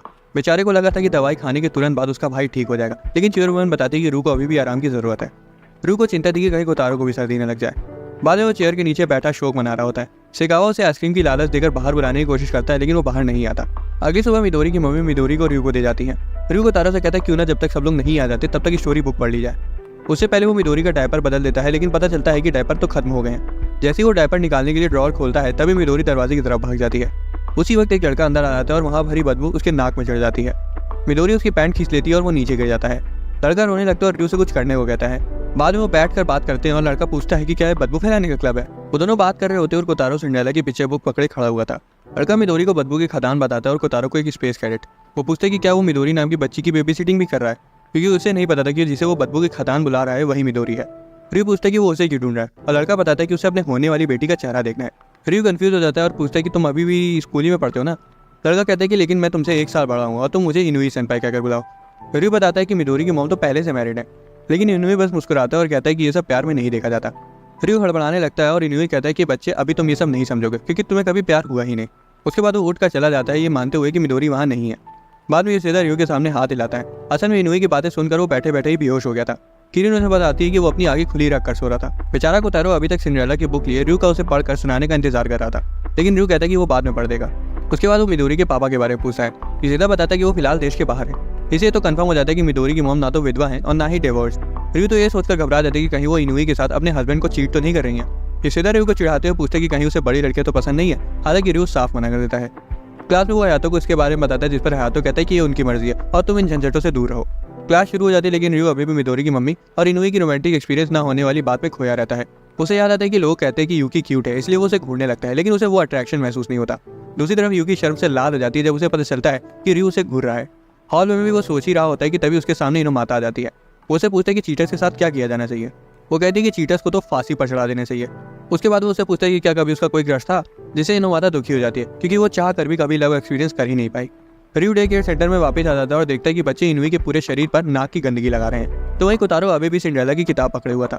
रियू बच्चों को बुलाता है और उन्हें नाक साफ करने के लिए टिश्यू देता है। वो मिडोरी को पकड़ता है और बोलता है कि कमजोर लोगों के साथ बदतमीजी नहीं करनी चाहिए। इनुई उसके पास आता है और कहता है कि मुझे पता चल गया है कि बदबू की खदानी मिडोरी है, तुमने मुझे पहले क्यों नहीं बताया। और तभी मिडोरी उसकी उंगली काट देती है। बच्चे भी उसे कमजोर बुलाने लगते हैं। रियू कहता है कि ऐसे किसी शादीशुदा लड़की जिसका पति जिंदा हो और यहाँ तक कि एक बच्ची भी हो, उसके पीछे पागल होना गलत है। इनुई कहता है कि ऐसा नहीं है, उन्होंने ही बताया था कि उनका हस्बैंड बहुत दूर है और इसका मतलब तो यही बनता है कि वो मर चुका है, इसलिए मैं उन्हें सपोर्ट करना चाहता हूँ। तभी अचानक मिडोरी की माँ उसे लेने आ जाती है। इनुई जो कि पूरा लाल हो चुका था उनके पास जाता है और उनका हाथ पकड़ता है। बच्चे उसे उबला हुआ ऑक्टोपस कहने लगते हैं। इनुई हकलाता है और कुछ कहने जा रहा होता है, लेकिन तभी मिडोरी जोर जोर से रोने लगती है। वो मिडोरी को ले लेती है और उसे सलाते हुए कहती है कि पापा जल्दी घर आ रहे हैं, जिसे सुनकर इनुई दंग रह जाता है। वो उसे उनके हस्बैंड के बारे में पूछता है और वो उसे बताती है कि वो टर्की से वापस आ रहे हैं। उसके बाद वो पूछती है कि तुम क्या कहने वाले थे। इनुई शर्माने लगता है और कहता है कि वो भूल गया। उसके बाद वो मिडोरी का ध्यान रखने का ऑफर करता है ताकि वो अपने हस्बैंड के साथ डेट पर जा सकें और उसे थैंक्स कहती हैं। उसे जाने के बाद इनुई कोने में बैठ के शोक मना रहा होता है और बच्चे उसे अभी भी परेशान कर रहे होते हैं। गुस्से में यूसेदा से कहता है कि तुम्हें उनके हस्बैंड के बारे में पहले से पता था ना। यूसेदा कहता है कि उसे तो बस मजे लेने थे, इसलिए उसने कुछ नहीं बताया। इनुई शर्म के मारे अपना चेहरा ढक लेता है और कहता है कि उसने बिल्कुल बेवकूफ़ी का काम किया है। रियू कहता है कि ऐसा नहीं है, बल्कि वो उनके सामने बहुत कूल लग रहा था। इनुई कहता है कि शायद उसने ऑर्डर समझने में गलती कर दी, पहले प्यार फिर शादी और उसके बाद बच्चे होते हैं। उसके जाने के बाद रियू कोतारो की ओर देखता है और पाता है कि उसने अभी भी सिंड्रेला की किताब पकड़ी हुई है। वो उससे माफी मांगता है और सभी बच्चों के साथ बैठकर किताब पढ़ता है। उसके बाद वो मिडोरी और उसकी मॉम को उसके फादर के साथ खुशी खुशी मिलने के बारे में इमेजिन करता है। अगले दिन रियू नाम के ड्रैगन किंग ने डीमन क्वीन मिडोरी के शासन में पृथ्वी पर कब्जा कर लिया है, लेकिन डरने की कोई जरूरत नहीं क्योंकि 5 रेंजर्स पृथ्वी को बचाने के लिए वहां आ चुके थे। टाका रेड रेंजर, कोतारो ब्लू और दोनों भाई येलो रेंजर्स थे। किरिन उन पर ध्यान नहीं दे रही थी और ड्राइंग बना रही थी। टाका उस पर चिल्लाने लगता है। किरिन को वो गेम वगैरह नहीं खेलना था और अब वो पढ़ना चाहती थी। रियू तो खौफ में आ जाते क्योंकि किरिन ने बिल्कुल इनोमाता की तरह बिहेव करना शुरू कर दिया था, लेकिन दिक्कत की कोई बात नहीं थी क्योंकि उसे पढ़ लिखकर एक चुड़ैल बनना था। टाका भी किरिन के बहकावे में आ जाता अगर हयातो ने उसे ना बताया होता कि लड़के चुड़ैल नहीं बन सकते। लेकिन जब बाकी बच्चे उसके बहकावे में आने लगे तब टाका और किरिन के बीच लड़ाई शुरू हो गई कि रेंजर्स असली होते हैं या विचेस। रियू हयातो को यह बताने से रोक देता है कि वो दोनों ही रियल नहीं होते ताकि उनका सपना न टूट जाए, लेकिन अब काफी देर हो चुकी थी और उन दोनों की बहस काफी ज्यादा बढ़ चुकी थी। कोतारो जो उन दोनों का झगड़ा शांत कराने आता है उसे किनारे फेंक दिया जाता है और दोनों लड़ने लगते हैं। टाका अगले दिन पुख्ता सबूत के साथ आता है। वो रेड रेंजर के साथ एक फोटो लेकर आया था। वो कहता है कि रेंजर्स असली होते हैं। उसके बाद वो किरिन से कहता है कि तुम्हारी विचेस के असली होने का कोई एविडेंस नहीं है। किरिन चुड़ैल की किताब पीछे पकड़ी हुई थी और चिल्लाती है कि मेरे पास भी सबूत है जो कि मैं तुम्हें उड़ के दिखाऊंगी। बाहर पूरी डिटर्मिनेशन के साथ वो झाड़ू पर बैठ के उड़ने की कोशिश करती है। यूसेदा कहता है कि ये तरीका शायद काम नहीं करेगा। टाका कहता है कि मैंने बोला ही था चुड़ैल असली नहीं होती है, चलो अब चल के खेला जाए। किरिन कहती है कि मैं तब तक नहीं जाऊंगी जब तक मैं उड़ नहीं पाती। रियू जिसे उसकी चिंता हो रही थी, यूसेदा कहता है कि तुम्हें क्लास में वापस जाना चाहिए, किरिन जल्दी हारी मान जाएगी।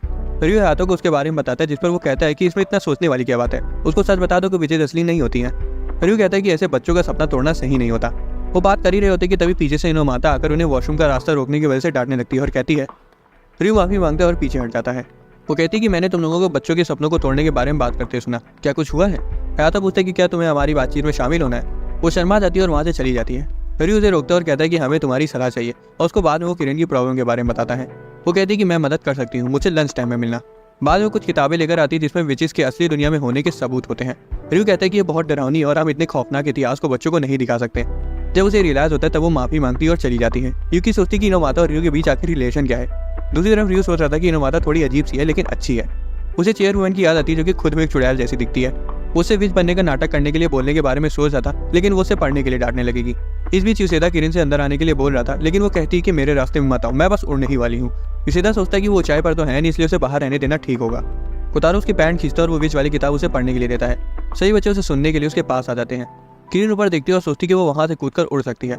रयू बच्चों को दिखाने के लिए जादुई किताब लेकर डे केयर सेंटर की तरफ जा रहा था। वो देखता है कि किरण छज्जे से कूदने वाली है और तुरंत किताब छोड़ देता है। रयू ऐन वक्त पे उसे नीचे गिरने से बचा लेता है और किरण फूट फूट कर रोने लगती है कि उसका सपना टूट गया। रयू उसे शांत कराता है और सोचता है कि उसे उसको बता देना चाहिए था कि विचेस असली नहीं होती है और सिर्फ कहानियों में होती है, जैसे कि हयातो ने से कहा था। तभी चेयरवुमन वहां आ जाती है और पूछती कि वो रो क्यों रही है। किरण बिलखती हुई कहती कि वो उड़ नहीं सकती। चेयरवुमन कहती कि हाँ तुम नहीं उड़ सकती, इसके लिए तुम्हें 100 साल उड़ने की प्रैक्टिस करनी होती है। वो पूछती कि क्या उसके बाद वो झाड़ू पर उड़ सकती है, जिस पर वो कहती कि ये तुम्हारी सोच पर निर्भर करता है। बच्चे उसकी बातें सुनकर हैरान हो जाते हैं और वहां से चली जाती है। अन्ना ताका कहता है कि वो चुड़ैल का खेल भी खेल सकते हैं। बच्चे खुश हो जाते हैं और रयू सोचता है कि शायद चेयरवुमन असल में एक चुड़ैल भी हो सकती है, किसको पता।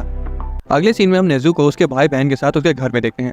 अचानक से उन्हें उनके भाई किचाई की आवाज़ सुनाई देती है, जो कि उनके पापा पर चिल्ला रहा था कि वो घर छोड़कर जा रहा है। दूसरी तरफ रयू बाहर कपड़े सुखा रहा था और कोतारो चींटियों को देख रहा था। कोतारो चींटियों का पीछा करने लगता है, लेकिन कुछ दूर जाने के बाद वो अचानक से रुक जाता है। कोतारो वापस आता है और रयू की पैंट पकड़ लेता है और उसे खींचकर अपने साथ ले जाता है। रयू कहता है कि अगर तुम मुझे ऐसे ही खींच कर ले जाते गए तो मैं लड़खड़ा कर गिर जाऊंगा। उनके रुकते ही रयू देखता है कि एक लड़का झाड़ियों में फंसा हुआ है। वो अनजाने में उसे नेज़ू कह देता है क्योंकि वो उसी की तरह दिख रहा था, तो वही कोतारो उसे चूहा कह देता है।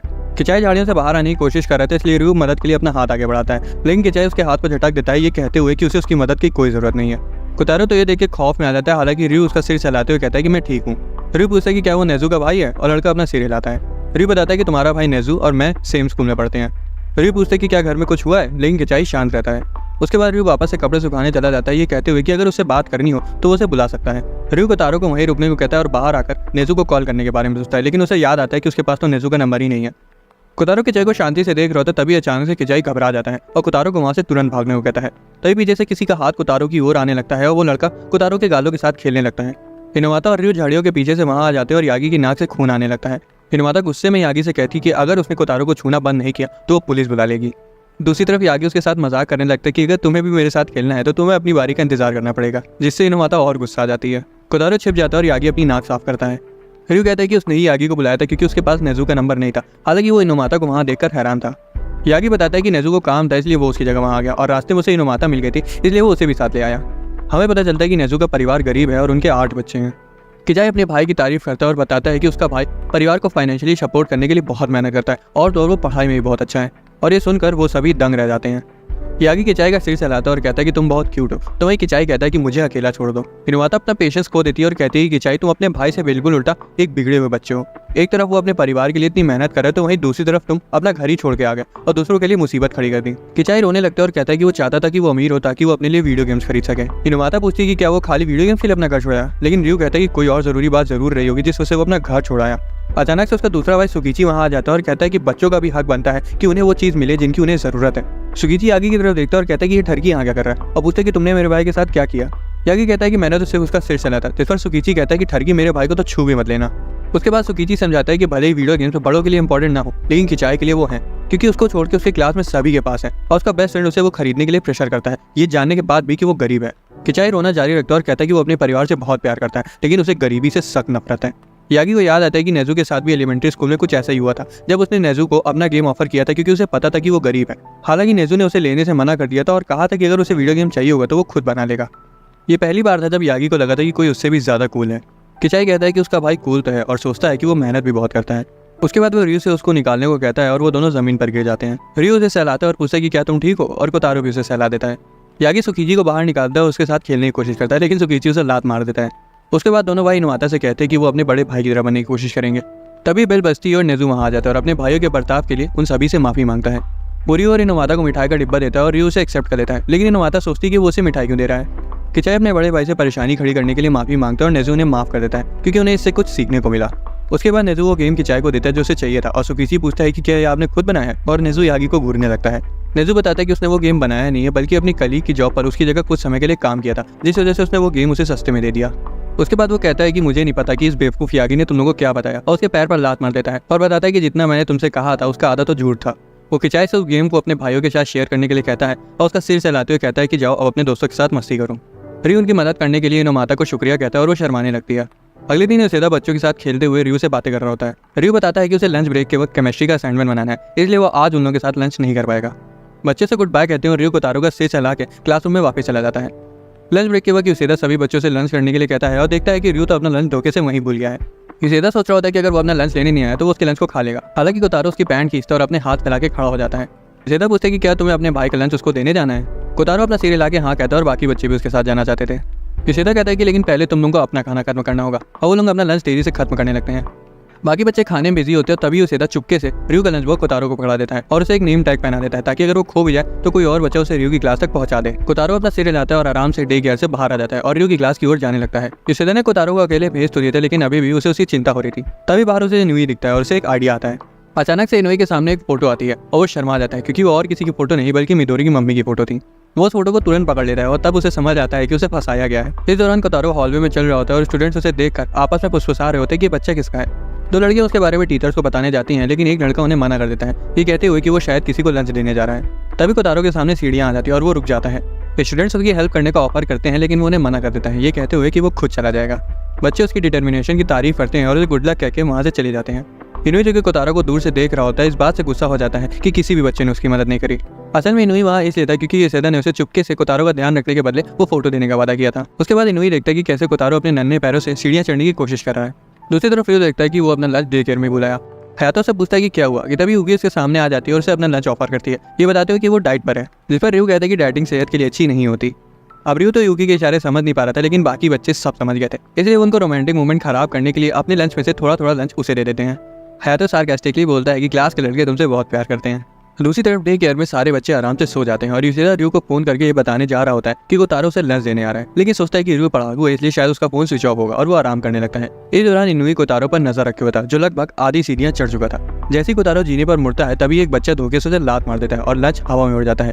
कोतारो को लगा था कि अब सब कुछ बिगड़ जाएगा कि तभी अचानक से इनुई सिर पर थैला पहने हुए उसके लंच को गिरने से बचा लेता है। वो दोबारा से लंच को उसमें रख देता है और कोतारो को पकड़ा देता है। वो वहाँ से जाने वाला होता है कि तभी कोतारो उसे रोक लेता है और उसे उसकी मदद करने के लिए शुक्रिया कहता है और इनुई शर्मा जाता है। कोतारो अपना काम जारी रखता है। इनुई उसके साथ रहने का फैसला करता है और उसके साथ साथ सीढ़ियां चढ़ता है। वो दूसरे स्टूडेंट्स को साइड चलने के लिए कहता है ताकि कोतारो ऊपर चढ़ सके। रियो अपना असाइनमेंट खत्म कर लेता है और आखिरकार कोतारो लंच बॉक्स को अपने सीने से लगाए हुए वहाँ तक पहुंच जाता है। रियो उसे देखकर हैरान हो जाता है और पूछता है कि क्या तुम अकेले यहाँ तक लंच लेकर आए हो, और कोतारो अपना सिर हिलाता है। एक लड़का कहता है कि रियो अब और नहीं खा सकता क्योंकि उन्होंने उसे पहले ही बहुत सारा खाना दे दिया था। रियो उसकी बात सुन पाता उससे पहले ही हयातो उस लड़के के मुंह में ब्रेड ठूस देता है। रियो कहता है कोतारो तुम्हारा शुक्रिया, मुझे सच में बहुत भूख लगी थी। वो उसे पकड़ लेता है और कहता है कि चलो साथ में खाते हैं। लड़के दोनों भाइयों के प्यार को देखकर इमोशनल हो जाते हैं। यूकी की दोस्त लोग कहती कि तुम्हारा असली कॉम्पिटिटर तो रियो का छोटा भाई है, जिसे सुनकर यूकी शर्मा जाती है। रियो लंच बॉक्स खोलता है और देखता है कि पूरा खाना उलट पुलट हो चुका है। वो कोतारो को थोड़ा सा चावल खिलाता है और दोनों भाई साथ में लंच करते हैं और इसी तरह कोतारो अपना पहला काम करने में कामयाब हुआ। इनुई भी ये सब देखकर काफी खुश हो जाता है। शिकावा से आंसू पोंछने के लिए रुमाल देता है और इनुई उसे देखकर घबरा जाता है क्योंकि वो अचानक से वहाँ आ गया था। अगले दिन लड़की यूकी से पूछती कि उसे रियो के बारे में पसंद क्या है। यूकी पूरी लाल हो जाती है और कहती कि इतना तेज मत बोलो, सब सुन लेंगे। क्लास के बाकी लड़के सुन लेते और अंदर अंदर जलने लगते हैं। लड़के कहती चिंता मत करो, वो यहाँ नहीं है। यूकी आखिरकार मान लेती कि वो रियो को पसंद करती है। एक लड़की कहती कि रियो इस तरह का लड़का है जिसे सभी पसंद करते हैं और तो और वो हैंडसम भी है। ये सुनकर यूकी हैरान हो जाती है। एक और लड़की बताती कि रियो ने उसकी एक बार मदद भी करी थी। एक लड़की कहती कि या तो भी तो काफी हैंडसम है और दूसरी लड़की कहती कि हाँ वो तो क्लास का सबसे हॉट लड़का है। हालांकि वो कहती कि वो थोड़ा डरावना भी है। दूसरी लड़की कहती कि इसी वजह से तो वो इतना हॉट है। वो बच्चों की बेबी सिटिंग भी करता है इसलिए वो दिल का भी अच्छा है। यूकी सदमे में चली जाती है जब उसे पता चलता है कि रियो कितना ज्यादा पॉपुलर है। हालांकि लड़कियां उसे दिलासा देती हैं कि वो उसके और रियो के बीच में नहीं आएंगी। यूकी शर्माने लगती है और कहती है कि तुम लोगों को मेरी वजह से पीछे हटने की जरूरत नहीं है।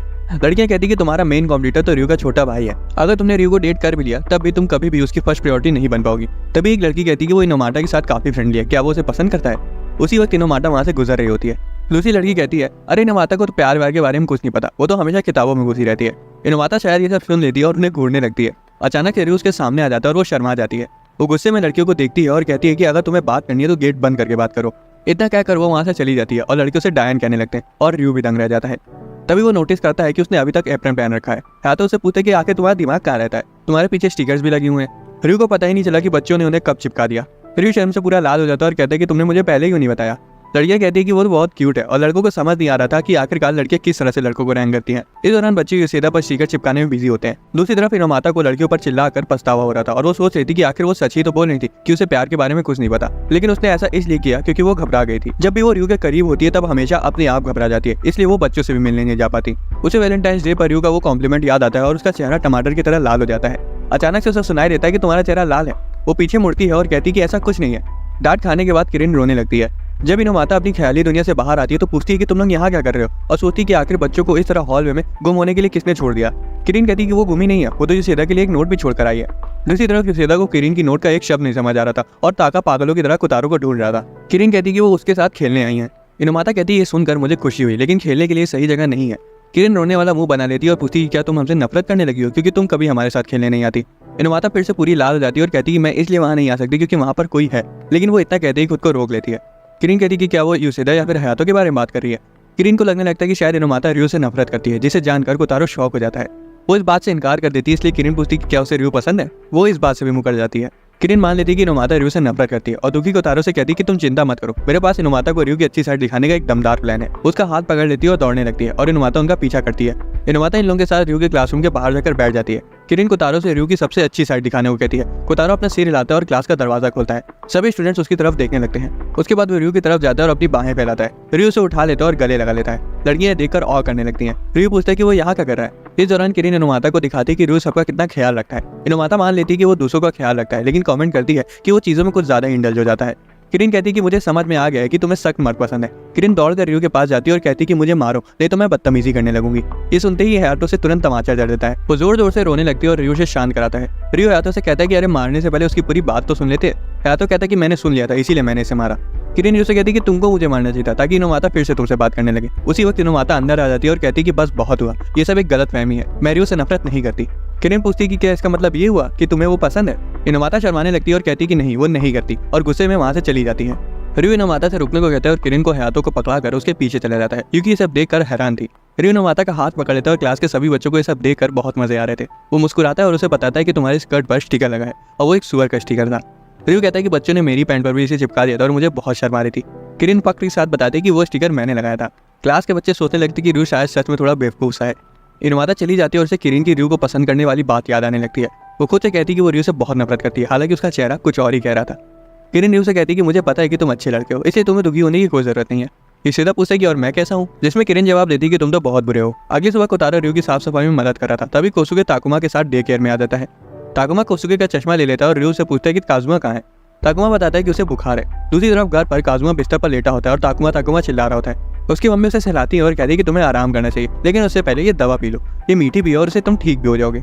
काजुमा ना चाहते हुए भी उसे पी लेता है और उसकी मम्मी उसके लिए ताली बजाती है। रियो कोसुके से कहता है कि आज ताकुमा और काजुमा साथ नहीं है, इसलिए हो सकता है कि वो दोनों अकेलापन महसूस करें। लेकिन ताकुमा तो मजे में होता है और कहता है कि देखो कोतारो चश्मा पहनकर बिल्कुल हीरो लग रहा है। कोसुके रोने लगता है और कहता है कि ताकुमा अपने अकेलेपन को छिपाने के लिए मुस्कुरा रहा है। रियो सोचता है कि ताकुमा को देखने से ऐसा बिल्कुल नहीं लग रहा है कि उसे जरा सा भी अकेलापन महसूस हो रहा है। युसेदा पीछे से आता है और 100 येन की शर्त लगाता है कि ताकुमा काजुमा के बिना अभी बिल्कुल ठीक रहेगा। वो ताकुमा से पूछते कि क्या उसे काजुमा के बिना अकेला अकेला लग रहा है। वो थोड़ा सा मुस्कुराता है और कहता है कि मैं बिल्कुल ठीक हूँ। ताकुमा सबको बताता है कि उसने अपने मम्मी से वादा किया कि वो मजे करेगा ताकि काजुमा जल्दी ठीक हो जाए। कोसुके ताकुमा की बहादुरी को देखकर हैरान हो जाता है। युसेदा कहता है कि मैं शर्त जीत गया, अब लाओ मेरे 100 येन। कोसुके उसे इसकी जगह 500 येन का गिफ्ट कार्ड देता है। लालची युसेदा कोसुके से उस पर अपना ऑटोग्राफ भी करने को कहता है और सोचता है कि उसे बेचकर वो और पैसे बना सकता है। कोसुके उसे अपना ऑटोग्राफ देने के लिए खुश हो जाता है और दूसरी तरफ ताकुमा कोतारो के चेहरे पर अपना सिग्नेचर कर देता है। कोसुके उन्हें बताता है कि शायद ताकुमा काजुमा के वहाँ ना होने की वजह से थोड़ी देर बाद अकेला महसूस करने लगेगा। वो ताकुमा को गुड बाय करने के लिए नीचे बैठ जाता है और तभी हयातो ताकुमा को लेकर वहाँ आ जाता है। ताकुमा डिस्ट्रैक्ट हो जाता है और कोतारो को लेकर हयातो के पास भाग जाता है। कोसुके रोने लगता है कि ताकुमा उससे ज्यादा हयातो को पसंद करता है। बाद में ताकुमा को कोतारो का हाथ पकड़ते हुए देखकर ताका गुस्सा आ जाता है और कोतारो को अपनी तरफ खींचने लगता है। वो दोनों कोतारो को अपनी तरफ खींचना शुरू कर देते हैं। रियो उन्हें रोकने की कोशिश करता है और कहता है कि ये कोई रस्साकसी का खेल नहीं है। हयातो ताका को मुक्का जड़ देता है और ताका रोने लगता है, ये कहते हुए कि वो कोतारो का बेस्ट फ्रेंड है। किरिन पूछती है कि काजुमा कहाँ है और ताकुमा बताता है कि उसे बुखार है इसलिए वो घर पर है। ये जानने के बाद कि काजुमा को बुखार है, ताका ताकुमा के पास जाता है और उसका हाथ पकड़ते हुए कहता है कि मैं उसके बुखार को हरा दूंगा। ताकुमा कहता है कि मैं भी वही करूंगा और बाकी बच्चे भी उन्हें ज्वाइन कर लेते हैं। वो युसेदा के पास दौड़ कर जाते हैं और उस पर हमला कर देते हैं। युसेदा रियो से मदद मांगता है, लेकिन रियो कहता है कि माफ करना, मैं मदद नहीं कर सकता, मुझे क्लास के लिए निकलना है। युसेदा जमीन पर गिर जाता है और कहता है कि अच्छा ठीक है, तुम लोग मुझे मार सकते हो, और बच्चे उसे कमजोर बुलाने लगते हैं।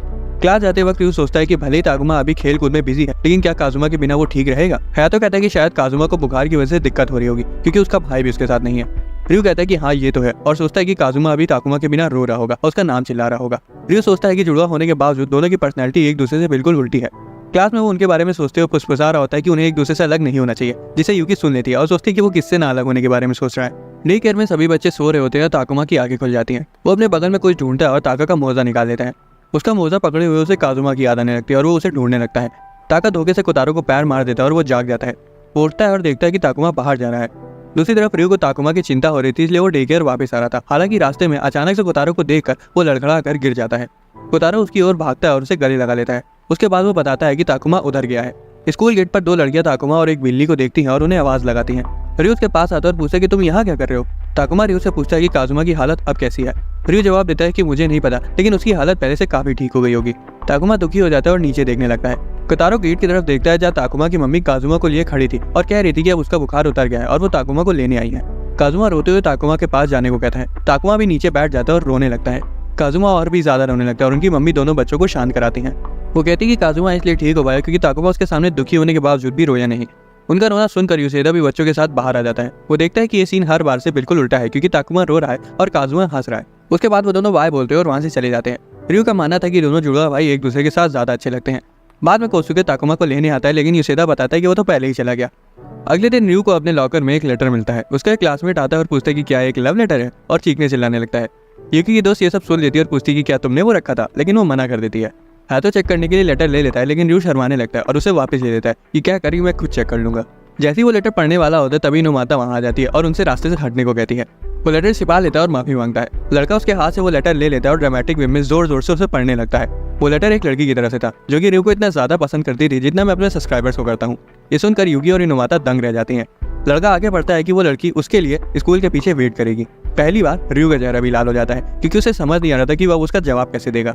वो लेटर ले लेता है और कहता है कि उसे सोचने के लिए समय चाहिए। जैसे ही वो जाने लगते हैं हाथों कहता है कि तुमने अभी भी स्कूल के अंदर के जूते पहन रखे हैं। डे केयर में बच्चे नोटिस करते कि रियो का चेहरा लाल है। यूसेदा उससे पूछते कि क्या तुम्हें बुखार है, लेकिन रियो झूठ बोल देता है कि वो यहाँ भाग कर आया था। उसका छोटा भाई एक कंबल लाता है और उसकी गोद में बिछा देता है। रियो उसे सहलाता है और कहता है कि चिंता मत करो, मुझे बुखार नहीं है। रियो उस कन्फेशन के ख्याल में खोया होता है, इसलिए वो मिडोरी का डायपर बदलते हुए धोखे से पाउडर जमीन पर गिरा देता है। यही नहीं, वो तो पिक्चर बुक को उल्टा पकड़ा होता है और किरण को उसे याद दिलाना पड़ता है कि उसने बुक उल्टी पकड़ रखी है। हयातो भी उसे याद दिलाता है कि वो एक बार फिर अपने जूते बदलना भूल गया। डिनर के वक्त सेकावा खाना पकड़े हुए रियो को कांग्रेचुलेट करता है। इतना सारा खाना देखकर चेयरमैन पूछती कि क्या आज कुछ खास है।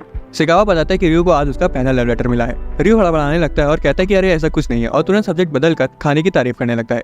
दूसरी तरफ कोतारो को कुछ समझ नहीं आ रहा था। बाद में जब कोतारो स्टोरी बुक सेलेक्ट कर रहा था तब भी रियो उस लव लेटर के बारे में सोच रहा था। कोतारो से बुक पढ़ने के लिए देता है और नोटिस करता है कि रियो अभी भी अपने ख्यालों में खोया हुआ है। अचानक से रियो कोतारो की तरफ मुड़ता है और पूछता है कि क्या उसने पढ़ने के लिए कोई सी बुक सेलेक्ट करी। कोतारो बुक को पीछे छुपा लेता है और मना करने लगता है।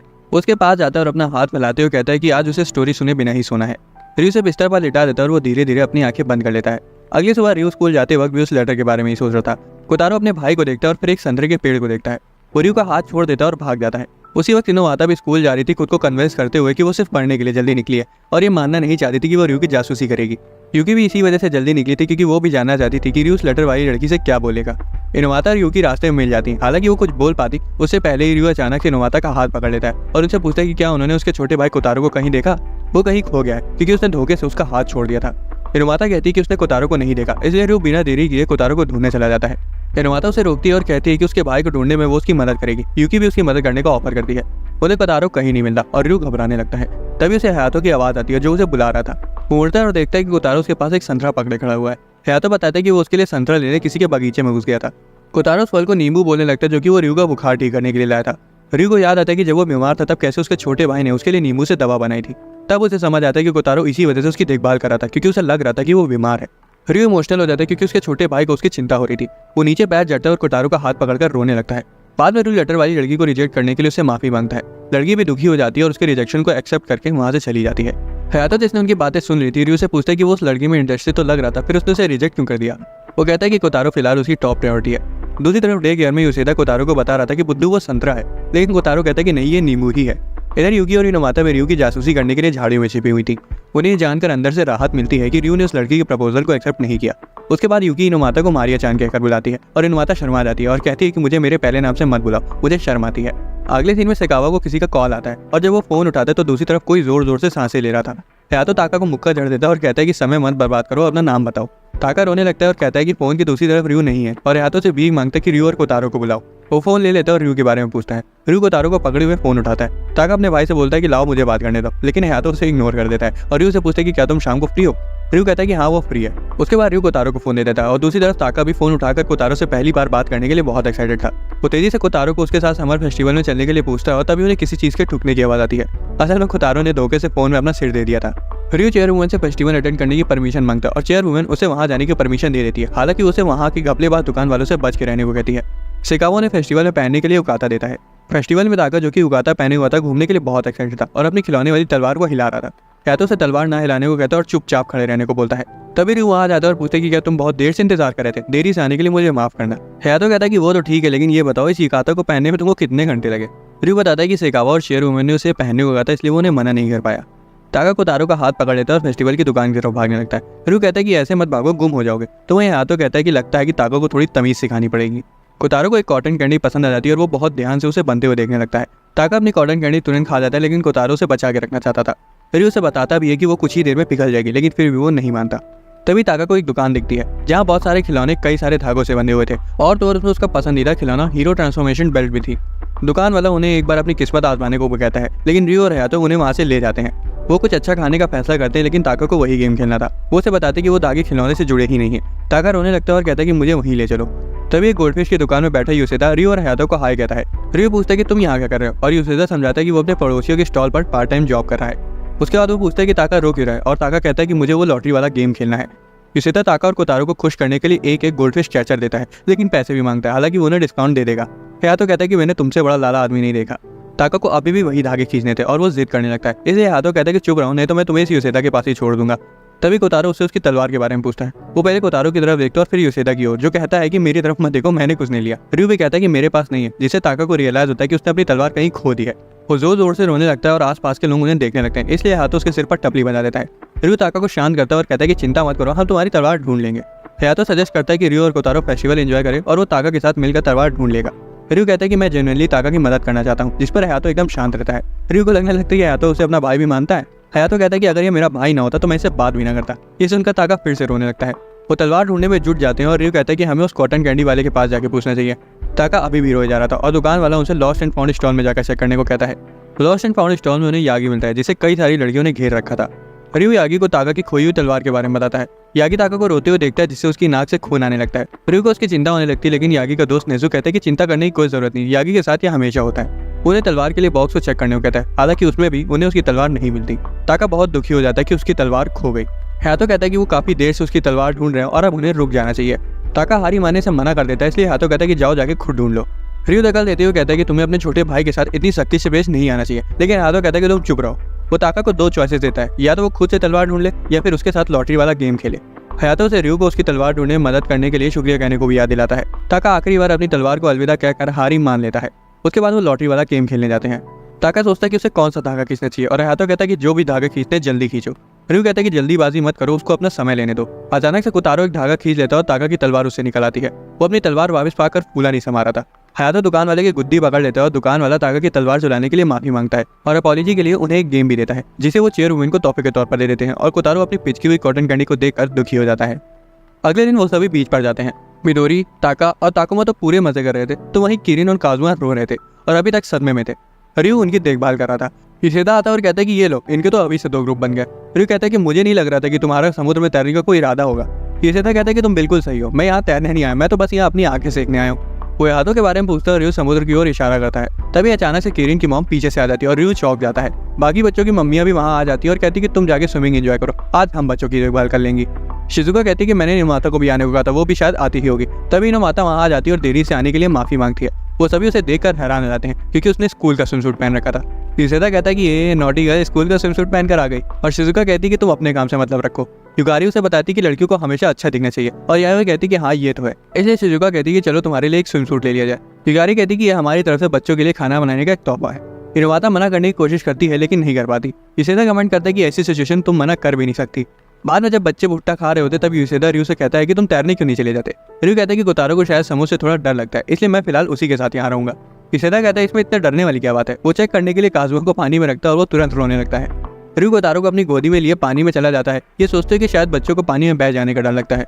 वो कमर तक के पानी में जाता है ताकि कोतारो को कुछ न हो, और उसे दिखाने की कोशिश करता है कि समुद्र उतना डरावना नहीं है जितना वो सोच रहा है। सभी बच्चे उन्हें देखकर हैरान थे। अचानक से एक बड़ी सी लहर आती है और रियो पानी में डूबने लगता है। हालांकि वो कोतारो को पानी के ऊपर पकड़े हुआ था। इससे कोतारो और भी ज्यादा डर जाता है। बीच पर ही वो खांसते खांसते कोतारो को समझा रहा था कि पानी से उसे कोई खतरा नहीं है। यूसेदा कहते हैं कि तुम जिस हालत में हो उसे देखकर बच्चे तुम्हारी बात बिल्कुल नहीं मानने वाले। बच्चे रू को चिढ़ाने लगते कि वो खुद तो डूब गया और हमें बता रहा है कि समुद्र डरावना नहीं है। रू सजेस्ट करता है कि अच्छा ठीक है, चलो हम रेत में खेलते हैं। जुड़वा भाई एक बड़ा सा रेत का किला बनाते हैं। ताका गड्ढा खोदने लगता है और यूसेदा कहता है कि आराम से खोदो, मेरे मुंह पर मिट्टी आ रही है। कोतारो भी रेत का किला बनाते हैं और रू खुश था कि बच्चे मजे कर रहे हैं। हालांकि तभी एक बड़ी सी लहर आती है और सारी रेत बह जाती है, जिस वजह से ताका जोर जोर से रोने लगता है। मम्मियाँ बच्चों के लिए कुछ पीने को लाती हैं और ताकुमा और काजुमा उसे पाकर खुश हो जाते हैं। ताका भी रोना बंद कर देता है और कोतारो अपने ग्लास को देखते जा रहा था, तो वही ताका घटाघट सारा एक बार में पी जाता है। रयू भी एक गिलास ले लेता है और कोतारो से कहता है कि चलो साथ मिलकर पीते हैं। अचानक से हायातो वहां आ जाता है और डर के मारे कोतारो अपना ग्लास धोखे से नीचे गिरा देता है। हायातो से माफी मांगने के लिए सीवीड देता है। शिजुका उसकी टपली बजाती है और पूछती है कि कोतारो उसका क्या करेगा। रयू अपनी ड्रिंक कोतारो को दे देता है। उसके बाद वो कहती है कि इनोवाता ने अपने कपड़े बदल लिए, क्या तुम लोग उसे देखने नहीं जाओगे। उसके आते ही वो सभी उसे घूरने लगते हैं। उसने एक प्यारी सी फ्लोरल प्रिंट की बिकनी पहनी हुई थी और तो और उसने साइड पोनी टेल भी बांध रखी थी, जो उसकी क्यूटनेस में 4 चांद लगा रही थी। हायातो कहता है कि इसमें खास क्या है, उसने सिर्फ बिकनी ही तो पहन रखी है। रयू कहता है कि वो सच में क्यूट लग रही है और खासकर उस पर बने पैटर्न्स। उसको समझ नहीं आता कि वो कहना क्या चाहता है, इसलिए वो क्लैरिफाई करता है कि वो पैटर्न्स किरिन के फ्लोटिंग ट्यूब से मैच कर रहे हैं। शिजुका कहती है कि मुझे मेरे बेटे से कोई उम्मीद नहीं है। आयोई कहती है कि इनोवाता किरिन से मैचिंग कपड़े पहनकर खुश लग रही है। तभी रयू कोतारो को बदरी में बैठे हुए देखता है और उसे बताता है कि वो कोई बैठने की जगह नहीं है। वो उसे वहां से ले जाता है और जैसे ही वो थोड़ा आगे पहुंचते हैं, पानी रयू के पैरों तक पहुंच जाता है। कोतारो ना डरने की पूरी कोशिश कर रहा था। रयू ये देख लेता है और सोचता है कि कोतारो किसी चीज की कोशिश करते हुए ज्यादा क्यूट लगता है। रयू कहता है कि चलो शीशा से इकट्ठा करते हैं। वो जा रहे होते हैं कि तभी मम्मियाँ कहती कि संभल के रहना, गर्मी बहुत है। रयू को जल्दी समझ आता है कि वो सही बोलनी थी। हालांकि तब तक कोतारो को एक क्षण मिल जाता है। कोतारो और बाकी बच्चे सो जाते हैं और मम्मियाँ रयू से कहती कि अब उसके लिए पानी में खेलने का सबसे अच्छा मौका है। हायातो कहता है चलो चला जाए। वो पानी में चले जाते हैं और रयू को काफी अच्छा महसूस हो रहा था। हायातो पूछता है कि तुम तैर सकते हो ना, और रयू पूछता है कि तुम्हारा मतलब क्या है। हायातो कहता है कि मुझे लग रहा था कि तुम्हें तैरना नहीं आता क्योंकि तुम पानी में नहीं आ रहे थे। रयू कहता है कि मैं पानी को अवॉइड नहीं कर रहा था, मैं बस कोतारो को अकेला नहीं छोड़ना चाहता था। मुझे याद है कि कोतारो एक बार इससे भी पहले पानी में आ चुका है, भले ही उसे याद ना हो, लेकिन जब वो बहुत छोटा था तब हम उसे बीच पर लाए थे। उस वक्त मम्मी पापा उसे पानी में ले गए थे और उसे बिल्कुल डर नहीं लग रहा था। मुझे लग रहा है कि अब वो इसलिए डर रहा है क्योंकि मैं उसे रीअश्योर नहीं कर पा रहा हूँ। हायातो से मारता है और रयू पानी के नीचे चला जाता है। रयू ऊपर आता है और पूछता है कि क्या वो ताको को हमेशा इतनी तेजी से मारता है, जिस पर हायातो कहता है कि मैंने तो तुम्हें इसका आधा भी नहीं मारा है। वो आगे बताता है कि कोतारो उस वक्त इसलिए नहीं डरा था क्योंकि वो बच्चा था। वो रयू से कहता है कि बेवकूफ़ी भरी बातें मत करो। रयू कहता है कि हाँ, उस वक्त तो कोतारो खड़ा भी नहीं हो पाता था। हिकारी नोटिस करती है कि कोतारो उठ चुका है। वो उठता है और रयू को ढूंढने लगता है। वो समुद्र की तरफ इशारा करती है और बताती कि उसका भाई पानी में है। वो तुरंत समुद्र की ओर भागने लगता है। हालांकि वो पानी के डर से समुद्र में नहीं जाता और अपने भाई को देखने लगता है। जब वो रयू को पानी के अंदर जाते हुए देखता है तब वो सदमे में आ जाता है क्योंकि उसे वो वक्त याद आ जाता है जब रयू उसे पानी से बाहर पकड़े हुआ था और खुद डूब रहा था। वो बिना कुछ सोचे समझे पानी में कूद जाता है, लेकिन वो तैर नहीं पाता। युगारी तुरंत उसे बाहर निकाल लेती है। वो रोने लगता है और रयू के पास जाने को कहता है। रयू पानी से बाहर आता है और कहता है कि मैंने अभी कुछ सुना। हायातो कहता है कि बीच पर शायद कुछ हो रहा है। रयू उस तरफ देखता है और पाता है कि कोतारो उसके लिए रो रहा है। रयू तुरंत बीच पर वापस तैर जाता है। वो कोतारो को गोद में ले लेता है और पूछता है कि क्या हुआ, मुझे माफ कर दो, जब तुम सो रहे थे तब मैं तुम्हें अकेला छोड़ गया। युगारी कहती कि शायद तुम्हें पानी के नीचे जाते देख वो डर गया था। कोतारो उस पानी में चला गया जिससे उसे डर लग रहा था, और वो भी सिर्फ तुम्हारे लिए। कोतारो अभी भी अपने भाई को कस के पकड़े हुआ था। युगारी कहती कि ये बहुत अच्छी बात है कि तुम दोनों एक दूसरे के इतना नजदीक हो। रयू कहता है कि मुझे माफ करना, मैंने आपको फर्जी ही परेशान कर दिया। और ये क्या कर वो कोतारो को एक शेल पकड़ाता है। उसे वो समय याद आता है जब उसके पापा ने बताया था कि तुम इससे समुद्र की आवाज को सुन सकते हो। उसे लगता है कि कोतारो को ये याद नहीं होगा, लेकिन हैरानी से कोतारो समुद्र की आवाज सुनने के लिए उस शेल को अपने कान में लगा लेता है। रयू मुस्कुराता है और उसे शेल को पकड़ने का सही तरीका बताता है। अगले सीन में ताका दुखी लग रहा था और रयू उससे पूछता है कि क्या हुआ। वो उसके पास चला जाता है और बताने की कोशिश करता है, लेकिन वो इतना ज्यादा बिलख रहा था कि रयू को उसकी एक बात नहीं समझ आई। शिजुका उसे बताती कि क्या हुआ और उसे एक बॉल दिखाती जिसमें गोजाबाजी हो रखी थी। कोतारो कहता है कि ये तो टट्टी है। शिजुका बताती कि ताका ने इस ऑटोग्राफ वाली बेसबॉल पर गोजाबाजी कर दी, जिसे हाटो बहुत संभाल कर रखता था। रयू को लग रहा था कि हाटो को बहुत ज्यादा गुस्सा आया होगा और शायद उसने ताका को काफी तेज मार भी दिया होगा। हालांकि शिजुका कहती कि ऐसा कुछ नहीं हुआ, बल्कि हाटो तो अपनी बॉल पर हुई गोजाबाजी को देख रहा था और ताका पीछे से उसे उसके साथ समय न बिताने के लिए चिढ़ा रहा था। ताका को लग रहा था कि वो उसकी टपली बजा देगा, इसलिए वो अपना सिर ढक लेता है, लेकिन हैरानी से हाटो उसके बगल से गुजर जाता है और शिजुका से खाना मांगने लगता है। उसके बाद से वो ताका को पूरी तरह से इग्नोर करने लगा और तो और वो ताका को अपने साथ स्कूल भी नहीं ले गया। ताका रोने लगा था और तब शिजुका ने पूछा कि हुआ क्या था। रयू बोलता है कि हाटो सच में बहुत गुस्सा होगा और ताका कहता है कि हाटो की गलती है, इसलिए वो उसे माफी नहीं मांगेगा। शिजुका रयू से हाटो से बात करने को कहती है, नहीं तो वो ताका को इग्नोर करता रहेगा। रयू पूछता है कि फिर बच्चों की देखभाल कौन करेगा, क्योंकि शिजुका की आज सप्लीमेंट्री क्लास लगी हुई है और यूसेदा भी आज छुट्टी पर है। उसी वक्त चेयरवुमन दरवाजा खोलती है और कहती है कि मैं बच्चों की देखभाल करूंगी, और कहती है कि तुम दोनों तुरंत जाओ क्योंकि मैं रोते हुए बच्चों को जरा सा भी बर्दाश्त नहीं कर सकती। उनके जाते ही कोतारो चेयरवुमन को बुढ़िया कह देता है और उसके घूरते ही ताका डर जाता है। हालांकि वो उसकी मदद करने के लिए नीचे झुकती है और टिश्यू से उसकी नाक साफ करती है। रयू बेसबॉल क्लब की प्रैक्टिस पर जाता है और क्लब के लड़के उसे चेतावनी देते हैं कि हाटो से तो भूल कर भी बात मत करना। वो देखते हैं कि हाटो बहुत ज्यादा गुस्से में और तेजी से बैट स्विंग की प्रैक्टिस कर रहा है। रयू से बात करने का फैसला करता है, उसके पास आता है। वो हाटो को बुलाता है और पूछता है कि क्या वो बात कर सकते हैं। रयू बताता है कि अगर वो ताका को माफ नहीं करेगा तो वो दिन भर बिलखता रहेगा। उसके बाद वो आगे बताता है कि कोतारो ने भी मेरा कई सारा सामान बर्बाद किया है। मैं समझ सकता हूँ तुम्हें उससे बात करने का जरा सा भी मन नहीं कर रहा होगा। उसे वो वक्त याद आता है जब कोतारो ने उसके पूरे होमवर्क पर गोजाबाजी कर दी थी। दूसरी बात, उसे उसके तीलियों के किले को तोड़ डाला था, जिसको उसे फिर से बनाने में 2 हफ्ते लग गए थे। उसने तो उस फोन को भी टॉयलेट में गिरा दिया था जिसमें उसके मम्मी पापा के आखिरी ईमेल्स थे। हयातो से सहलाता है और रयू अपने आंसू पोंछता है। वो कहता है कि अगर ये एक एक्सीडेंट होता तो मुझे कुछ फर्क न पड़ता, लेकिन ताका के साथ की सिचुएशन बिल्कुल अलग है। मुझे उस बेसबॉल से कुछ फर्क नहीं पड़ता, लेकिन ताका बहुत बदतमीज हो गया है। मुझे पता है कि उसे अपने किए का पछतावा भी नहीं हो रहा होगा। इस दौरान ताका चेयरमैन को पूरी बात बताता है कि आखिर हुआ क्या था। वो बिलखते हुए उसके साथ ना खेलने के लिए हयातो को ब्लेम करता है। वो पूछती है कि क्या उसे कोई चीज़ बहुत प्यारी है, और ताका तुरंत अपनी खिलौने वाली तलवार दिखाता है। वो उसे तलवार ले लेती है और सेकावा से कहती है कि हथौड़ा ले गया, आज मैं इसे तोड़ डालूंगी। जिसे सुनकर ताका सदमे में आ जाता है। उसे तोड़ने ही वाली होती है कि तभी ताका उसे रुकने की भीख मांगने लगता है। चेयरमैन एन वक्त पर रुक जाती है और बताती है कि यही चीज़ तुमने अपने भाई के साथ करी है, और उसे उसकी तलवार वापस दे देती है, ये पूछते हुए कि क्या तुम्हें सच में लगता है कि तुमने कुछ गलत नहीं किया है। जब रियो वापस आता है तब चेयरमैन सेकावा के साथ वहाँ से चली जाती है। स्कूल के बाद रियो ताका से पूछता है कि क्या अब वो हयातो से माफी मांगना चाहेगा, और हैरानी से वो हाँ कहता है। वो बेसबॉल क्लब के प्रैक्टिस एरिया में जाते हैं जहाँ ताका रियो के पीछे छिप जाता है। हयातो से घूरते और मुड़ के वहाँ से जाने लगता है। ताका उसे रोकने के लिए उसके पीछे भागता है, लेकिन फिसल कर गिर जाता है। हयातो से बेवकूफ बुलाता है और कहता है कि अगर तुमने जल्दी नहीं करी तो मैं तुम्हें छोड़ के चला जाऊंगा। वो तुरंत अपने भाई के पास चला जाता है और जोर जोर से रोते हुए उसे सॉरी बोलता है। हयातो उसके सिर पर टपली बजा देता है और फिर उसे सहलाने लगता है। वो उसके साथ समय ना बिताने के लिए उससे माफी भी मांगता है। रियो दोनों भाई के बीच हुई लड़ाई को खत्म होते हुए देखकर खुश हो जाता है, और कोतारो भी उसकी उंगली कस कर पकड़े हुए सब देख रहा था। आज स्कूल में कल्चरल फेस्टिवल होने वाला है। डे केयर रूम ने भी रिफ्रेशमेंट का स्टॉल लगाने का सोचा है, जिसमें बच्चे भी शामिल होंगे। रियो ने अपने फ्लायर में पहले ही वार्निंग दे रखी है कि बच्चे जूस गिरा देते हैं, इसलिए संभल कर हैं। इशिता कहता है कि इसे देख कर तो हमारे स्टोर पर कस्टमर ही नहीं आएंगे। कोतारो जूस ले जाने की प्रैक्टिस करता है, लेकिन जमीन पर फैले जूस से फिसल कर गिर जाता है और बॉल की तरह उछलने लगता है। ताका काजुमा से टकरा जाता है और वो जाके ताकुमा से टकरा जाता है, और सभी बच्चे जमीन पर गिर जाते हैं। उनकी सारी क्यूट कॉस्ट्यूम यूसेदा ने बनाई थी। उसने रियो के लिए भी एक बड़ा सा भुट्टे का कॉस्ट्यूम बनाया था। जैसे रियो कॉस्ट्यूम पहन लेता है तभी यूसेदा बताता है कि आज बच्चों के पापा भी आ रहे हैं। किरिन कहती है कि आज मेरे पापा भी आ रहे हैं। तभी अचानक से किरिन की मम्मी रियो के पीछे आ जाती है और रियो डर के मारे जमीन पर गिर जाता है और कहता है कि मैं हिल नहीं पा रहा हूँ। ताका कहता है कि मैं तुम्हें उठाता हूँ, लेकिन उसे उठाने की जगह लुढ़का देता है। कोतारो भी लेट जाता है और रियो के साथ लुढ़कने लगता है, और इशिता उनकी फोटो ले लेता है। हयातो आता है और पूछता है कि ये बड़ा सा भुट्टा दरवाजे पर क्या कर रहा है। उसे पता चलता है कि वो रियो है। बाद में किरिन की मम्मी बताती है कि वो डे केयर प्रोग्राम में किसी जरूरी काम की वजह से नहीं आ पाएंगी। किरिन की आंखों में आंसू आ जाते हैं। हालांकि आवे बताती है कि चिंता मत करो, तुम्हारे पापा यहाँ रहेंगे। उसके बाद आवे रियो और हयातो से अपने हस्बैंड के सिलसिले में एक फेवर मांगती है। इस दौरान एक आदमी जो कि हो सकता है आवे का पति हो, 2 लड़कियों को फूल देता है और डे केयर तक जाने के रास्ते के बारे में पूछता है। इनुई दुखी था क्योंकि मिडोरी की मम्मी वहाँ नहीं थी, लेकिन तभी एक दाढ़ी वाला आदमी उसके पास आकर उससे उसको डे केयर तक ले जाने को कहता है। जुड़वा भाइयों के पापा अपनी फैन गर्ल से बचने के लिए झाड़ियों में छिपे हुए थे। किरिन के पापा दरवाजा खोलते हैं और अपनी बेटी को आवाज लगाते हैं। वो तुरंत किरिन की फोटो खींचना शुरू कर देते हैं और कहते हैं कि तुम इस कॉस्ट्यूम में बहुत क्यूट लग रही हो। आवे अपने हस्बैंड से पूछती है कि आप इतनी जल्दी आ गए। वो कहता है कि मैं फंक्शन के लिए बहुत एक्साइटेड था। वो उसे बुके देता है और बच्चों के सामने किस करने वाला होता है, लेकिन वो उसे रोक देती है। उसके बाद उसकी नजर बेबी सिटर्स पर जाती है। असल में किरिन की मम्मी ने उनसे एक अजीब सा फेवर मांगा था।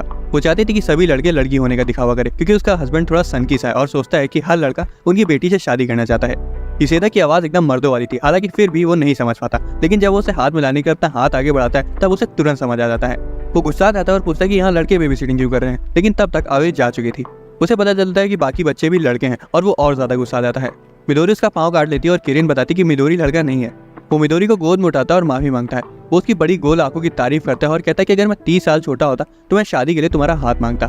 रियो, हयातो और यूसेदा उस राजस्थानी को अजीब तरह से देखने लगते हैं। वो लड़कों की तरफ मुड़ते और पूछता है कि किरिन के साथ रहने का तुम लोग का इंटेंशन क्या है। वो सभी बोलते हैं कि वो किरिन को पसंद करते हैं और किरिन कहती कि मैं भी इन्हें बहुत पसंद करती हूँ, लेकिन ताका कहता है किरिन मैं तुम्हें पसंद नहीं करता, और किरिन कहती कि रुको अभी बताती हूँ तुम्हें। उसके पापा गुस्से में पूछते कि किस बेवकूफ को मेरी बेटी पसंद नहीं आएगी। उसके बाद वो कहता है कि वो अपनी बेटी को उस रूम में नहीं छोड़ेगा जहाँ सिर्फ आवारा मर्द रहते हो। फिर उसे रोकने की कोशिश करता है, उसे समझाता है। अब वो विग में इतना ज्यादा क्यूट लग रहा था, इसलिए आवे का आदमी मुड़ता है और कहता है कि अगर मैं 15 साल बाद पैदा हुआ होता तो शादी के लिए तुम्हारा हाथ मांग लेता। फिर वो अपनी असलियत बताने ही वाला था, उससे पहले ही मिडोरी उसका विग खींच लेती है। वो मुड़ जाता है और वहाँ से जाने लगता है, ये कहते हुए कि मैं तुम लड़कों को अब और बर्दाश्त नहीं कर सकता। फिर हयातो से कहता है कि वो उसे रोक ले। वो किरिन के पापा को घूरता है और कहता है कि अगर तुम जाना चाहते हो तो अकेले ही जाओ। किरिन के पापा अपना ध्यान हयातो पर लगाते हैं और उस पर लाइन मारने लगते हैं, लेकिन उन्हें पता चलता है कि हयातो भी एक लड़का है। किरिन आंसू भरी आंखों से अपने पापा से कहती कि वो रुके और देखे कैसे वो सक्सेसफुली जूस को कैरी कर सकती है, और वो अपनी प्यारी बेटी को मना नहीं कर पाते। तभी मिडोरी के पापा आते हैं और अपनी बेटी को किरिन के पापा से ले लेते हैं और दोनों अपना अपना इंट्रोडक्शन देते हैं। इनुई रियो से कहता है कि तो मैंने युकारी को इस इंसानी भालू के हाथों खो दिया। जब वो नहीं देख रहा होता तब यूसेदा चुपके से रियो का विग लगा देता है, इसलिए वो गलती से सोचता है कि वो एक लड़की से बात कर रहा था। पेरेंट्स डे केयर सेंटर में पहुंच जाते हैं। युकारी इनुई से पूछती कि क्या वो भी बच्चों का रिफ्रेशमेंट स्टैंड देखने आया है, लेकिन वो क्लैरिफाई करता है कि वो सिर्फ उसके पति को रास्ता दिखाने आया था और फिर वहाँ से भाग जाता है। लेकिन बाहर जाके वो उस लड़की के बारे में सोच रहा था जिसने उसे धोखे से बात कर ली थी, और कहता है कि वो क्यूट तो थी, किरण आखिरकार अपने जूस को सक्सेसफुली प्रेजेंट कर पाती है बिना उसे गिराए, और उसके पापा सोचते हैं कि उसकी बेटी कितनी जल्दी बड़ी हो रही है। वो इमोशनल हो जाते हैं और उसकी शादी के बारे में सोचते हुए परेशान होने लगते हैं कि किसी दिन उसकी बेटी को कोई छपरी ले जाएगा, जिससे उसकी आंखों में आंसू आ जाता है। दूसरे डैड्स भी रोने लगते हैं। रू कमेंट करता है कि अभी शादी के बारे में सोचने में बहुत जल्दी है। तभी किरण कहती है अब कोतारो की बारी है। उसके पापा गुस्से में पूछते कि कोतारो कौन है। कोतारो जूस लेकर र्यू के पास आता है और र्यू सोचता है कि कोतारो भी कितनी जल्दी बड़ा हो रहा है। वो थोड़ा जूस गिरा देता है, लेकिन फिर भी आखिर में वो जूस डिलीवर कर देता है। सेगावा अचानक से आता है और र्यू को डरा कर कोतारो की तारीफ करता है और बताता है कि चेयरवुमन नहीं आ सकती क्योंकि उनसे कोई मिलने आया है। ये सुनकर कोतारो थोड़ा निराश हो जाता है। सेगावा कहता है कि मैंने देखा था कि चेयरवुमन को भी यहाँ ना आने का पछतावा हो रहा था। किरण के पापा सजेस्ट करते कि आज का दिन याद रखने के लिए चलो तस्वीरें ली जाए, और किरण कमेंट करती कि मेरे पापा बहुत अच्छी पिक्चर्स लेते हैं। मॉम अपने बच्चों के साथ खेल रही थी, इसलिए किरण के डैड कहते हैं सब यहाँ देखो मैं फोटो ले रहा हूँ। ताका जो कोतारो के साथ था कहता है कि मैं उस तरफ नहीं देखने वाला। दोनों ट्विंस कहते हैं कि हम तो उस तरफ देखेंगे। मिडोरी जोर से रो रही थी और किरण एक क्यूट सी स्माइल देती है। किरण के डैड कहते हैं चीज और फिर एक फोटो ले लेते हैं। अगले दिन र्यू ताका को शांत कराने की कोशिश कर रहा था, जो हयातो से मार खाने के बाद रोए जा रहा था। बच्चे डर के मारे कांपने लगते जब हयातो धमकी देता है कि जो उसकी बात नहीं मानेगा उसे टाका की तरह ही मार पड़ेगी। तभी अचानक से शिजुका वहां आ जाती है और बच्चों को धमकाने के लिए उसे डांटने लगती है। फिर वो योशिदा को जॉब पर सोने के लिए मारती है। हयातो उनसे पूछता है कि आप यहाँ क्या कर रही हैं, और वो कहती है कि मैं यहाँ बच्चों को साइंस लैब में अंडे से चूजे निकलने का प्रोसेस दिखाने के लिए बुलाने आई हूँ। योशिदा को याद आता है कि वो तो एक साइंस टीचर है। जब शिजुका अंडों के बारे में बताती है तब बच्चों की आंखें चमक उठती हैं और वो तुरंत चीजों को देखने के लिए दरवाजे की ओर दौड़ने लगते हैं। शिजुका कहती है कि मुझे बात तो पूरी करने दो, वो कल निकलेंगे। बच्चे ही नहीं, र्यू भी एक्साइटेड था। र्यू चाहता था कि चूजे उसके पीछे पीछे चले। हयातो पूछते कि ऐसा क्यों, बच्चे तो पहले ही उसे फॉलो करते हैं। र्यू एग्री करता है और बच्चे एक्साइटेड होकर अंडे देखने की रिक्वेस्ट करते हैं। सब साइंस लैब में जाते हैं। बच्चे बहुत क्यूरियोसिटी से अंडे देखते हैं। फिर वो र्यू की तरफ मुड़ते हैं और उसे झूठा बुलाने लगते हैं, क्योंकि किरण सोचती है कि ये तो खाली एक फ्रिज है जिसमें अंडे रखे हैं। र्यू समझाने की कोशिश करता है कि ये एक इनक्यूबेटर है, लेकिन बच्चे सुनना ही नहीं चाहते थे। र्यू शिजुका से मदद मांगता है, लेकिन वो क्लास के लिए चली जाती है। बच्चों को समझाने के लिए या तो अपना मुक्का दिखाता है और उनसे र्यू की बात सुनने का ऑर्डर देता है। सब डर जाते हैं और र्यू के पास चले जाते हैं। वो समझाता है कि इनक्यूबेटर अंडों को गर्म रखता है और अगर वो इंतजार करे तो कल तक चूजे देख पाएंगे। योशिदा कमेंट करता है कि अंडों को घूरना बोरिंग हो सकता है, हालांकि कोतारो तो ये पूरा दिन कर सकता था। फिर देखते हैं कि कोतारो का छोटा सा माथा इनक्यूबेटर के ग्लास के तले दबा हुआ है।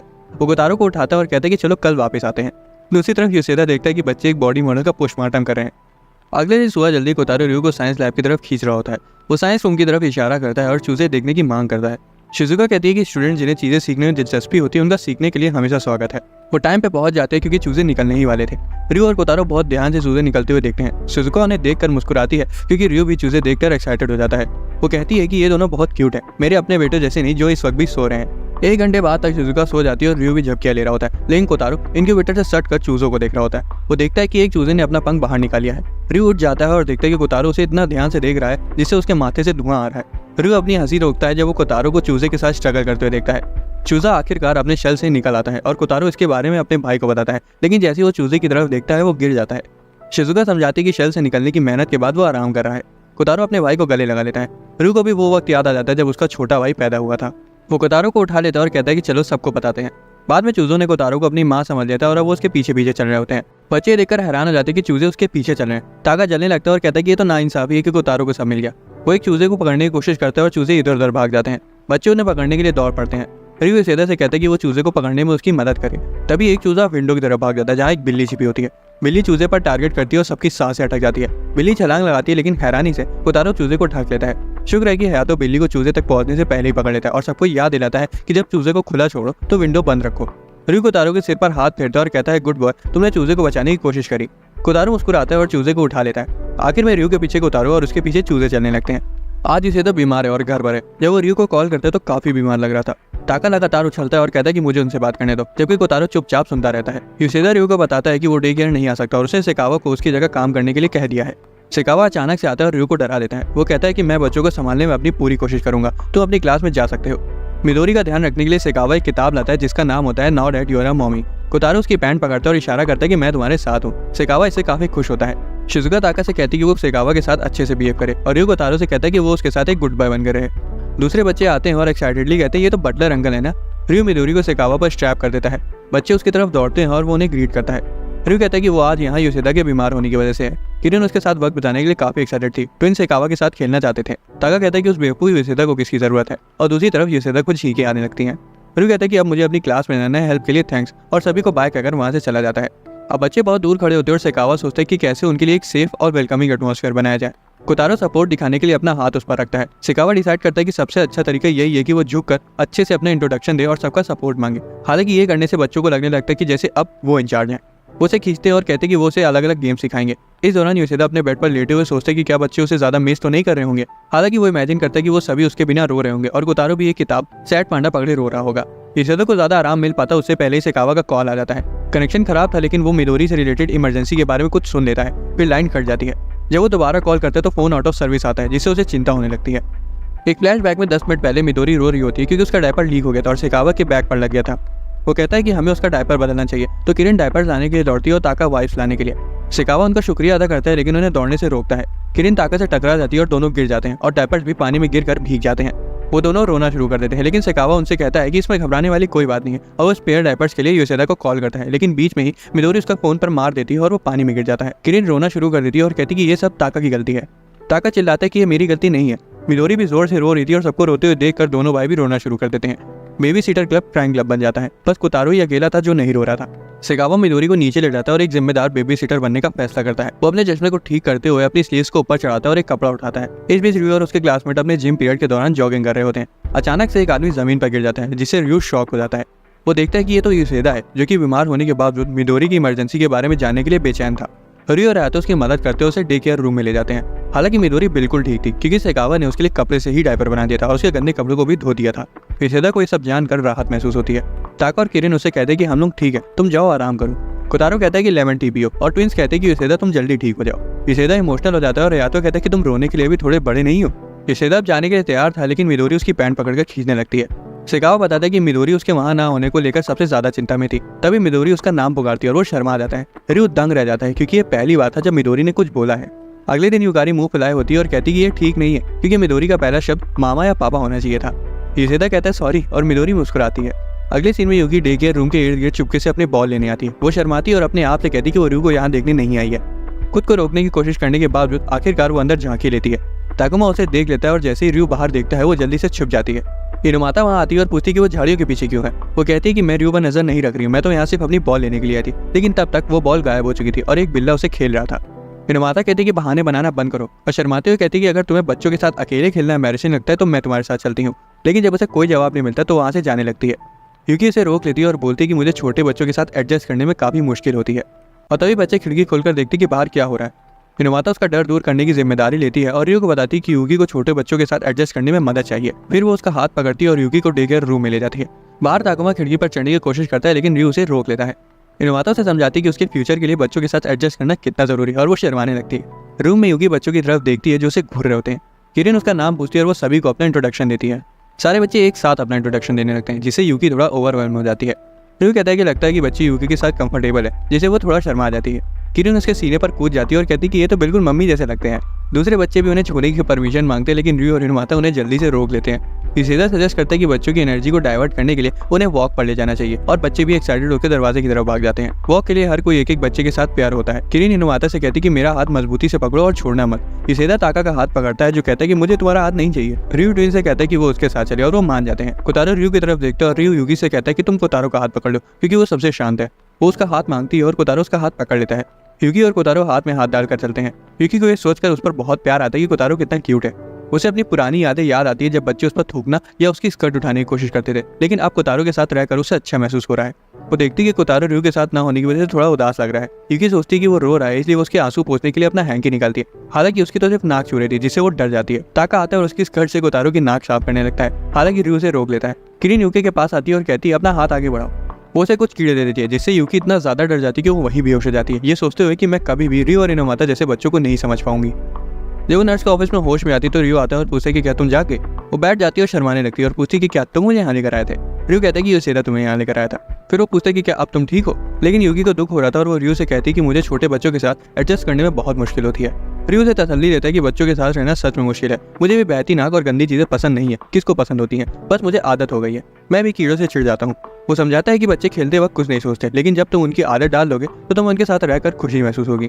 तभी योशिदा खिड़की खोलता है और कहता है कि बच्चे तुमसे माफी मांगना चाहते हैं। किरण शर्मिंदगी के साथ कहती है कि फूल तो कीड़े जैसे डरावने नहीं होते ना। युकी फूल ले लेती है और उनका शुक्रिया अदा करती है। जब वो युकी को मुस्कुराते हुए देखते हैं तो बच्चे भी खुश हो जाते हैं। फिर वो रियो से पूछती कि इनुमाता कहाँ है। रियो कहता है कि वो बस अभी चली गई और उसने मुझे तुमसे इन सब के लिए माफी मांगने को कहा। ये सुनकर यूकी उससे मिलने के लिए तुरंत दौड़ पड़ती है।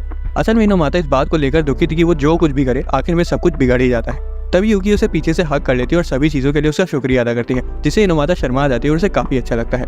अगले सीन में रयू का दोस्त उसे कॉल करता है और मूवी के लिए बुलाता है। रयू मना कर देता है क्योंकि उसे कोतारो का ख्याल रखना था। शिकावा आता है और कहता है कि मैं उसका ख्याल रख लूंगा, तुम जा सकते हो। जब रयू जाने लगता है तो वो अपने छोटे भाई का ख्याल रखने के लिए शिकावा का शुक्रिया अदा करता है और कोतारो से कहता है कि मैं बाहर जा रहा हूँ, तुम अच्छी तरह से रहना। कोतारो से लड़ाकर हाँ कहता है। शिकावा रयू को यकीन दिलाता है कि मैं अपनी जान देकर भी कोतारो की रक्षा करूंगा। रयू के जाने के बाद कोतारो को उसके बिना उदासी महसूस होती है, तो शिकावा उससे पूछते कि क्या मैं तुम्हें स्नैक्स ला के दूं, लेकिन कोतारो से लड़ाकर मना कर देता है। शिकावा की स्नैक्स स्ट्रेटेजी से उसका मूड ठीक नहीं होता, इसलिए वो उसके साथ खेलने के बारे में सोचता है। वो एक बिल्ली जैसे फूल के पौधे को फूलदान से उठा लेता है और कोतारो के सामने हिलाता है और वो तुरंत खुश हो जाता है। उसे लगातार हिलाता है और कोतारो एक्साइटमेंट से शर्मा जाता है। वो पौधा उठाता है और कोतारो उसे तुरंत पकड़ लेता है। इस दौरान रयू अपने दोस्तों से मिलता है। हयातो भी वहाँ आता है और उसके चेहरे पर कांटे का निशान लगा होता है। रयू से पूछता है कि तुम्हें क्या हुआ। हयातो समझाता है कि मेरे भाई ने मुझे काटा तो मैंने उसे इसके लिए मारा भी। अब जो मूवी वो लोग देख रहे थे उसमें एक लड़की के पास डरावने ज़ॉम्बीज आते हैं जो चिल्लाती है और दौड़ने लगती है। रयू अपने दोस्तों के साथ उस डरावने सीन को देखता है। हालांकि रयू और हयातो को छोड़कर बाकी सभी बहुत डर जाते हैं। हवेली में शिकावा रयू की तस्वीर को एक बॉल पर बनाता है और उसे फेंकता है। कोतारो उस बॉल को पकड़ने के लिए दौड़ता है, लेकिन जब वो उसे पकड़ने की कोशिश करता है तो वो गलती से उसे दूर ढकेल देता है और उसके पीछे हवेली के चारों तरफ भागने लगता है। कोतारो एक कोने पर जाता है और शिकावा कहता है कि ज्यादा दूर मत जाना। वो एक रूम में पहुंचता है जिसमें एक बड़ी सी विंडो होती है जो कि खुली थी। हवा पर्दे को हिलाती है और टेबल पर रखी किताब के पन्ने पलटने लगते हैं। वो उससे कहता है कि ये लाइब्रेरी चेयरमैन के स्वर्गीय बेटे और उसकी पत्नी की है। उसे एक पल याद आता है जब चेयरमैन के बेटे ने उससे कहा था, इधर आओ शिकावा, मैं तुम्हारे लिए एक मजेदार चुटकुले की किताब पढ़ता हूँ। मैं मरने से पहले तुम्हें सिर्फ एक बार हंसते हुए देखना चाहता हूँ। वो याद करता है जब चेयरमैन ने उसे कहा था कि लाइब्रेरी साफ करना बंद करो, अब इसे कोई यूज नहीं करेगा। लेकिन बाद में उसने देखा था कि वो उन दोनों लोगों के लिए लाइब्रेरी खुद से साफ करी है जो कभी वापस नहीं आने वाले। वो टेबल पर रखी किताब उठाता है और कोतारो से किताब देता है। शिकावा से पूछते कि क्या तुम चाहते हो मैं इसे पढ़ूं, और कोतारो सिर हिलाकर हाँ कहता है। इसी बीच चेयरमैन कार से उतरकर हवेली की तरफ जाती है। वो अपने बेटे और उसकी पत्नी को लाइब्रेरी में देखती है और दंग रह जाती है, लेकिन जल्दी उसे समझ आ जाता है कि वो शिकावा है जो कोतारो के लिए किताब पढ़ रहा है। शाम को रयू अपने दोस्तों को अलविदा कहता है और घर की तरफ दौड़ जाता है। उसी समय शिकावा और कोतारो दरवाजे पर रयू के आने का इंतजार कर रहे होते हैं। जैसे ही दरवाजा खुलता है कोतारो उठकर अपने भाई की तरफ दौड़ पड़ता है और उसे गले लगा लेता है। शिकावा बताता है कि कोतारो तुम्हें देखने के लिए बेचैन लग रहा था, इसलिए हमने यहाँ तुम्हारा इंतजार करने का फैसला किया। कोतारो अभी भी अपने भाई से लिपटा हुआ था। रयू कोतारो का ख्याल रखने के लिए उसका शुक्रिया अदा करता है और अपनी पॉकेट से शिकावा के लिए एक ज़ॉम्बी की चेन निकालता है। रयू सोचता है कि शिकावा को वो पसंद नहीं आएगा, लेकिन वो तो उसे खुशी खुशी ले लेता है। वो रयू से कहता है कि तुम दोनों की वजह से मेरा दिन बहुत अच्छा गुजरा। तभी चेयरवुमन आती है और शिकावा को डिनर की तैयारी करने को कहती है, और जैसे ही वो जाता है वो रयू से उसकी मदद करने को कहती है। बाद में रयू शिकावा से पूछते हैं कि तुमने कोतारो के साथ कौन कौन से गेम्स खेले। वो गेटल को लाता है और कहता है कि हमने ऐसे ही स्टैंडर्ड्स गेम खेले, और कोतारो रयू को अपनी बॉल दिखाता है। दिसंबर शुरू हो जाता है और शहर पूरी तरह से क्रिसमस मोड में शिफ्ट हो गया था। कोतारो सेंटा क्लॉज को हर जगह देखकर उससे ऑब्सेस्ड हो जाता है। जब भी वो रास्ते में किसी सेंटा को देखता है तो रुक जाता है। कोतारो सेंटा के कॉस्ट्यूम पहने एक आदमी को घूरता है और वो आदमी घबरा जाता है। कोतारो एक आदमी को देखता है जो अपने कुत्ते के साथ चल रहा था और गलती से उसे सेंटा समझ लेता है। डे केयर पहुंचते ही रयू थकावट के मारे गिर जाता है। वो यूसेदा को सब कुछ बताता है और यूसेदा कहता है कि इसीलिए ही तुम यहाँ लेट पहुंचे। कोतारो एक गैम्बलिंग फायर को देखता है और यूसेदा कहता है कि तुम अभी इसके लिए बहुत छोटे हो। रयू कहता है कि मुझे लग रहा है कि वो इस पर बने सेंटा को देखा है। ताका वहाँ आता है और कहता है कि मैंने टॉय सेक्शन एरिया में एक बहुत कूल सेंटा से मुलाकात करी। तभी यूसेदा उसका मजाक उड़ाते हुए कहता है कि सेंटा सिर्फ अच्छे बच्चों के पास आते हैं, लेकिन तुम तो बैड बॉय हो। ताका के आंसू निकल आते हैं और वो कहता है कि मैं तो अच्छा लड़का हूँ। यूसेदा कहता है लेकिन तुम अपना ब्रोकली कभी नहीं खाते। वो जवाब देता है लेकिन मुझे ब्रोकली पसंद नहीं है, और यूसेदा कहता है इसीलिए तो सेंटा तुम्हारे पास नहीं आएंगे। ताका कहता है अच्छा मैं ब्रोकली खाऊंगा, लेकिन इससे पहले कि वो जवाब दे पाते हयातो यूसेदा को मार देता है, उस पर यह इल्जाम लगाते हुए कि उसने जानबूझकर उसके भाई को डराया। ताका फिर अपने भाई से पूछता है क्या सेंटा हमारे घर आएंगे। हयातो सच बताने ही वाला होता है कि असल में सेंटा नहीं होते, लेकिन रयू उसे रोक देता है और कहता है कि उसका सपना मत तोड़ो। कोतारो ताका के पास आता है और उसका स्वेटर खींचता है। जब वो पलट कर देखता है तो उसके सिर पर हाथ फेरता है और उसे गुड बाय कहता है। ताका पूछता है कि क्या सेंटा आएगा, और कोतारो सिर हिलाकर हाँ कहता है। 18 दिसंबर को किरण आती है और कहती है कि मैंने सेंटा को अपनी विश बताई, लेकिन ये एक सीक्रेट है। उसके पापा रयू से पूछते कि क्या उसने उसकी क्यूटनेस को नोटिस किया, और उसे चेतावनी देते हुए कहते कि वो गलती से भी उसके प्यार में ना पड़े। अगले दिन यूसेदा जमाई ले रहा होता है और बच्चे खेल रहे होते हैं। तभी वो इनोमाता और यूकी को देखते हैं। 20 दिसंबर को ट्विंस आते हैं और कहते हैं कि हमने सेंटा से कहा है कि वो हमें हमेशा के लिए साथ रखें। कोसुके अपने बच्चों के लिए क्रिसमस गिफ्ट चूज करने के लिए रोते हुए रयू से मदद मांगता है। अगले दिन युकारी अपनी क्यूट सी मिदोरी को पकड़े होती है और कहती है कि मैंने मिदोरी के पापा के लिए एक सेंटा आउटफिट बनाया है। रयू उसे सेंटा कॉस्ट्यूम में इमेजिन करता है और कहता है कि वो बिल्कुल परफेक्ट लगेगा, और मिदोरी मुस्कुराती है। बाद में जब रयू अपने जिम आउटफिट में चेंज कर रहा होता है तब वो भी सेंटा बनने के बारे में सोचता है। उसके फूले हुए पेट को देखकर याजुगावा पूछता है कि रयू क्या करने की कोशिश कर रहा है। रयू घबरा जाता है और कहता है कि वो सेंटा बनने की कोशिश कर रहा है। याजुगावा सोचता है कि वो प्रेग्नेंट होने का नाटक कर रहा है। यूकी जाकर रयू को देखने की कोशिश करती है, हालांकि उसकी दोस्त उसे बताती है कि लड़के चेंज कर रहे हैं, इस वक्त मत देखो। लड़के पूछते हैं कि तुम अपने भाई के लिए सेंटा बनना चाहते हो ना। एक और लड़का इंटरप्ट करता है और कहता है कि क्या सेंटा बनना तुम्हारे पापा का काम नहीं है। उसका दोस्त उसे मारता है और कहता है बेवकूफ, उसके माँ बाप नहीं है, और वो माफी मांगता है। रयू ने बताता है कि वो कोतारो के लिए सेंटा बनना चाहता है क्योंकि वो सेंटा को लेकर बहुत एक्साइटेड है। एक लड़का चीख कर कहता है कि तुम कितने अच्छे बड़े भाई हो। एक और लड़का इमोशनल हो जाता है और वो रियो को सजेस्ट करता है कि वो ऑनलाइन सूट खरीदे, लेकिन उसका स्मार्टफोन काम नहीं कर रहा था। वो सजेस्ट करते हैं कि वो चेयरवुमन से नया मांग ले, लेकिन रियो चेयरवुमन के लिए एक गिफ्ट खरीदना चाहता था। या तो सब कुछ सुन लेता है और जिम स्किप करके चेयरवुमन के ऑफिस चला जाता है। क्रिसमस ईव पर सुंदर क्रिसमस ट्री को देखकर दोनों बहुत एक्साइटेड होते हैं।